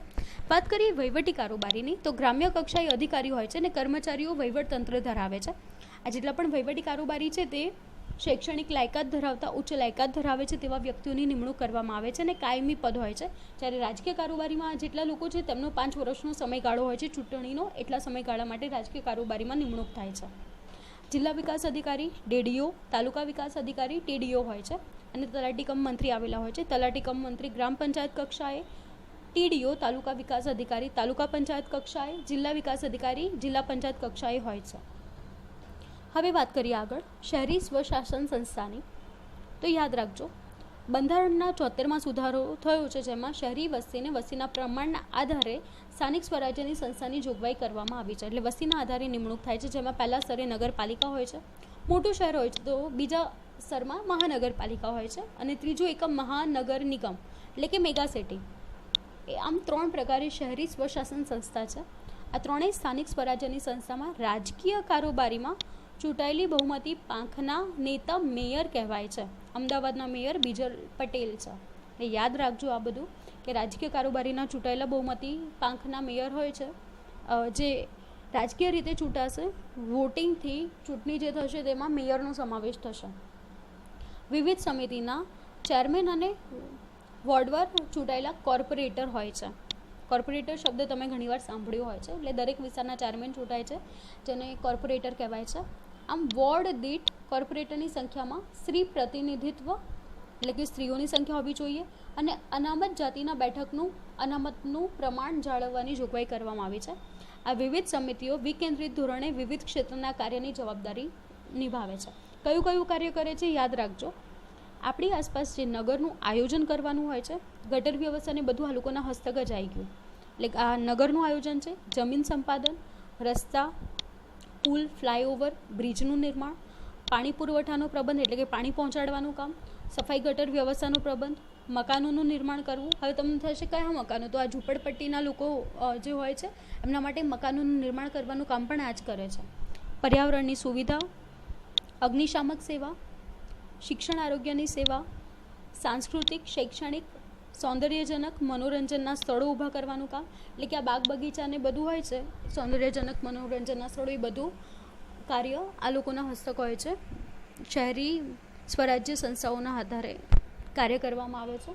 શહેરી વિકાસ, સ્મશાન ગૃહ, કબ્રસ્તાનનો વિકાસ, તેને નિભાવવા, ઝૂંપડપટ્ટી વિસ્તાર એટલે કે સ્લમ વિસ્તાર નાબૂદ કરી અને તેમના સર્વતોમુખી વિકાસ માટે સુખાકારીના માટેના કાર્ય સ્થાનિક શહેરી સ્વશાસન સંસ્થાઓ દ્વારા કરવામાં આવે છે. જે કાર્ય લોકો પાસેથી સખાવતો, પબ્લિક પ્રાઇવેટ પાર્ટનરશિપ એટલે કે PPP ના ધોરણે લોકો પાસેથી જ ઉઘરાવેલા કરવેરાને સરકારી ગ્રાન્ટમાંથી કરવામાં આવે છે. એટલે આપણે જે ટેક્સ ચૂકવીએ છીએ, આપણા જે કરવેરા હોય છે, જેના આધારે અને સરકાર જે ગ્રાન્ટ આપે છે એના આધારે જ એ આ બધી સેવાના કાર્ય કરે છે, અને આપણને બધી ફેસિલિટી ગવર્મેન્ટ પૂરી પાડે છે. નગરપાલિકા, મહાનગરપાલિકા કાર્ય કરે છે. ભાઈ યાદ રાખજો, મહાનગરપાલિકાના વહીવટી પાંખના વડા, પેલું જે હતું ને ઉપર મેયર, એ વહીવટી પાંખના વડા નથી હો, એ યાદ રાખજો. એ રાજકીય કારોબારીના ચૂંટાયેલી બહુમતી પાંખના વડા છે. રાજકીય એટલે બંને હશે, રાજકીય અને વહીવટી તરીકે મ્યુનિસિપલ કમિશનર આવશે, જેની ગવર્મેન્ટ એક્ઝામ્સ ગોઠવેલી હોય છે, એ તમારે ક્લિયર કરવી પડે, પાસ થવું પડે. તમે એલિજિબલ હશો તો તમે મ્યુનિસિપલ કમિશનર બની શકો છો કોઈપણ શહેરના. તેમના હાથ નીચે ટેકનિકલ અને વહીવટી જ્ઞાન ધરાવતા ઝોનલ વડા, અન્ય અધિકારી, કર્મચારીનું તંત્ર હોય છે જે કામ કરે છે. આમ વહીવટી પાંખ વચ્ચે ખુલ્લા મન સાથે સંકલન સાધીને લોકહિતાર્થી એટલે કે લોકોના હિત માટે કાર્ય કરવામાં આવે છે અને શહેરી વિકાસ પામે છે. આ વાત હતી કારોબારીની. હવે વાત છે ન્યાયતંત્રની. આ છેલ્લો ફકરો છે, પછી પાઠ પૂરો થાય છે, કેમ કે ન્યાયતંત્રની માહિતી આગળના પાઠમાં તો આવે છે. 11મા પાઠમાં ન્યાયતંત્ર વિશે આપણે શીખવાનું છે. યાદ રાખજો, ન્યાયતંત્ર તો ભારતના બંધારણમાં ભારતના નાગરિકોને સામાજિક, આર્થિક અને રાજકીય ન્યાય મળે તેના ઉદ્દેશથી સ્વીકારવામાં આવ્યા છે. તેની સાથે સૌના વિકાસની સમાન તક, સૌ સાથે સમાન વ્યવહાર દ્વારા શોષણવિહીન ન્યાયી સમાજની રચના કરવાનું કામ અને ધ્યેય બંધારણમાં આપવામાં આવ્યું છે. રાજ્યના કાયદાઓ નાગરિકો પાલન કરવાનું છે. આપણે જાણીએ છીએ, આપણને દરેક કાયદા આપ્યા છે તેનું પાલન આપણે કરીએ છીએ. જો ભંગ કરીશું તો આપણને સજા કે દંડ કરવાનું કામ ન્યાયતંત્ર કરશે. દેશનું બંધારણ એ દેશનું મૂળભૂત કાનૂન છે. દેશનું શાસન બંધારણ મુજબ થાય છે કે નહીં તે કામ પણ ન્યાયતંત્ર જોવે છે. એટલે બંધારણ પ્રમાણે દરેક કાર્ય થાય છે કે નહીં તે જોવાનું કામ ન્યાયતંત્ર દ્વારા થાય છે. દેશના કાયદાઓ બંધારણ સાથે સુસંગત છે કે નહીં તેની ચકાસણી પણ ન્યાયતંત્ર કરે છે. આગળ આપણે ઉપર જોયું હતું કે યોગ્ય બંધારણ પ્રમાણે કાયદો ના હોય તો તેમાં આપણે ન્યાયતંત્રમાં જઈને અપીલ કરી શકીએ છીએ, અને ન્યાયતંત્ર તેના સમકક્ષ નિર્ણય લે છે અને તેને રદબાતલ પણ કરે છે. એટલે અહીંયા એ જ વિગત આપી છે કે કાયદો બંધારણને સુસંગત નથી, બંધારણ પ્રમાણે નથી, તો આ કાયદાને ગેરબંધારણીય ઠરાવીને રદબાતલ પણ ન્યાયતંત્ર કરી શકે છે. સમયતંત્રમાં ઘટક રાજ્ય અને કેન્દ્ર વચ્ચે સત્તાના કાર્યોનું વિભાજન કરવામાં આવ્યું છે. દરેક ઘટક રાજ્ય અને કેન્દ્ર સરકાર પોતપોતાના નિર્ધારિત કાર્યક્ષેત્રમાં રહીને કામ કરે છે, દખલગીરી કરતું નથી. તે જોવાનું કામ પણ ન્યાયતંત્રનું છે. આપણે જાણીએ છીએ કેન્દ્ર સરકારને જેટલા પણ નિર્ણય અને કાર્યો હોય છે જેમાં રાજ્ય સરકાર દખલ નથી કરતું, રાજ્યના નિર્ણયમાં કેન્દ્ર પણ દખલ કરતું નથી. આમ બંનેનું કાર્યક્ષેત્ર વિભિન્ન હોય છે, ભિન્ન હોય છે. કેન્દ્ર સરકાર અને ઘટક રાજ્ય વચ્ચે તકરાર કે મતભેદ ઊભા થાય તો તે નિરાકરણ લાવવાનું કામ પણ સર્વોચ્ચ અદાલત કરે છે. ભારતમાં ન્યાયતંત્ર એક સૂત્રી, સળંગ અને રૈખિક વ્યવસ્થા તંત્ર ધરાવે છે. ટોચ પર કેન્દ્રમાં સર્વોચ્ચ અદાલત વચ્ચે રાજ્યમાં વડી અદાલત અને જિલ્લા સ્તરે ટ્રાયલ કોર્ટ, દીવાની અને ફોજદારી અદાલતો અને અન્ય તાબાની અદાલતો હોય છે. આપણે જાણીએ જ છે આ રૈખિક વ્યવસ્થા તંત્ર છે. શબ્દને સમજો, રેખામાં જે હોય એ વ્યવસ્થા તંત્ર એટલે કેવી રીતે તમને ખબર જ છે. દીવાની ફોજદારી અદાલતો, ટ્રાયલ કોર્ટો હોય છે. જિલ્લા કક્ષાની, જિલ્લાથી મોટી વડી અદાલત હોય છે અને વડી અદાલતથી પણ મોટી સર્વોચ્ચ અદાલત હોય છે. એટલે કે તમે દીવાની કે ફોજદારી કેસ પહેલાં જિલ્લા અદાલતોમાં નાખો છો, જિલ્લા અદાલતમાંથી તમને સંતોષ નથી મળતો તો તમે વડી અદાલતમાં જાઓ છો અને ત્યાંથી જાઓ છો સર્વોચ્ચ અદાલતમાં. આમ જે વ્યવસ્થા તંત્ર રૈખિક છે, ઉપરની તરફ એક સૂત્રી અને સળંગ જાય છે, તો આવા વ્યવસ્થા તંત્રને રૈખિક કહેવાય છે. આમ ન્યાયતંત્ર વિશે આગળના પાઠમાં આપણે અભ્યાસ કરવાનો છે. આમ આ પાઠમાં આપણે આપણા બંધારણને લગતી વડાપ્રધાન, પ્રધાનમંડળ, મુખ્યમંત્રી, મંત્રીમંડળો, રાષ્ટ્રપતિ, ઉપરાષ્ટ્રપતિ, આ ઉપરાંત લોકસભા અને રાજ્યસભામાં સભ્ય બનવાની લાયકાતો, કયા કાર્ય છે, સત્તાની વહેંચણી છે, તેની માહિતી મેળવી છે. પાઠ ઘણું જ સમજાવે છે, ઘણો ઉપયોગી છે આપણા જીવન માટે, આપણા જીવન સાથે સંકળાયેલો છે. જે કાયદાઓ અત્યારે આપણે ભોગવીએ છીએ, જે ફેસિલિટી ભોગવીએ છીએ, તો એ બધું આપણા ચૂંટણીમાં ચૂંટાયેલા સભ્યો દ્વારા જ થાય છે. આપણે જોઈ લીધું કે સંસદ કઈ રીતે કાર્ય કરે છે, કઈ રીતે કાયદા બનાવે છે અને એ કાયદાનો અમલ આપણા ઉપર થાય છે, આપણે કરવો પડે છે. એ બધી જવાબદારી આપણી થાય છે કે જે કાયદો આપણે જેને ચૂંટ્યા છે, તે સભ્યોએ બનાવ્યો છે, તે કાયદાનું પાલન આપણે જ કરવું પડે છે. એટલા માટે આ પાઠને સમજવો ખૂબ જ ઉપયોગી છે. આમ અહીંયા આગળ આ પાઠ પૂરો થાય છે.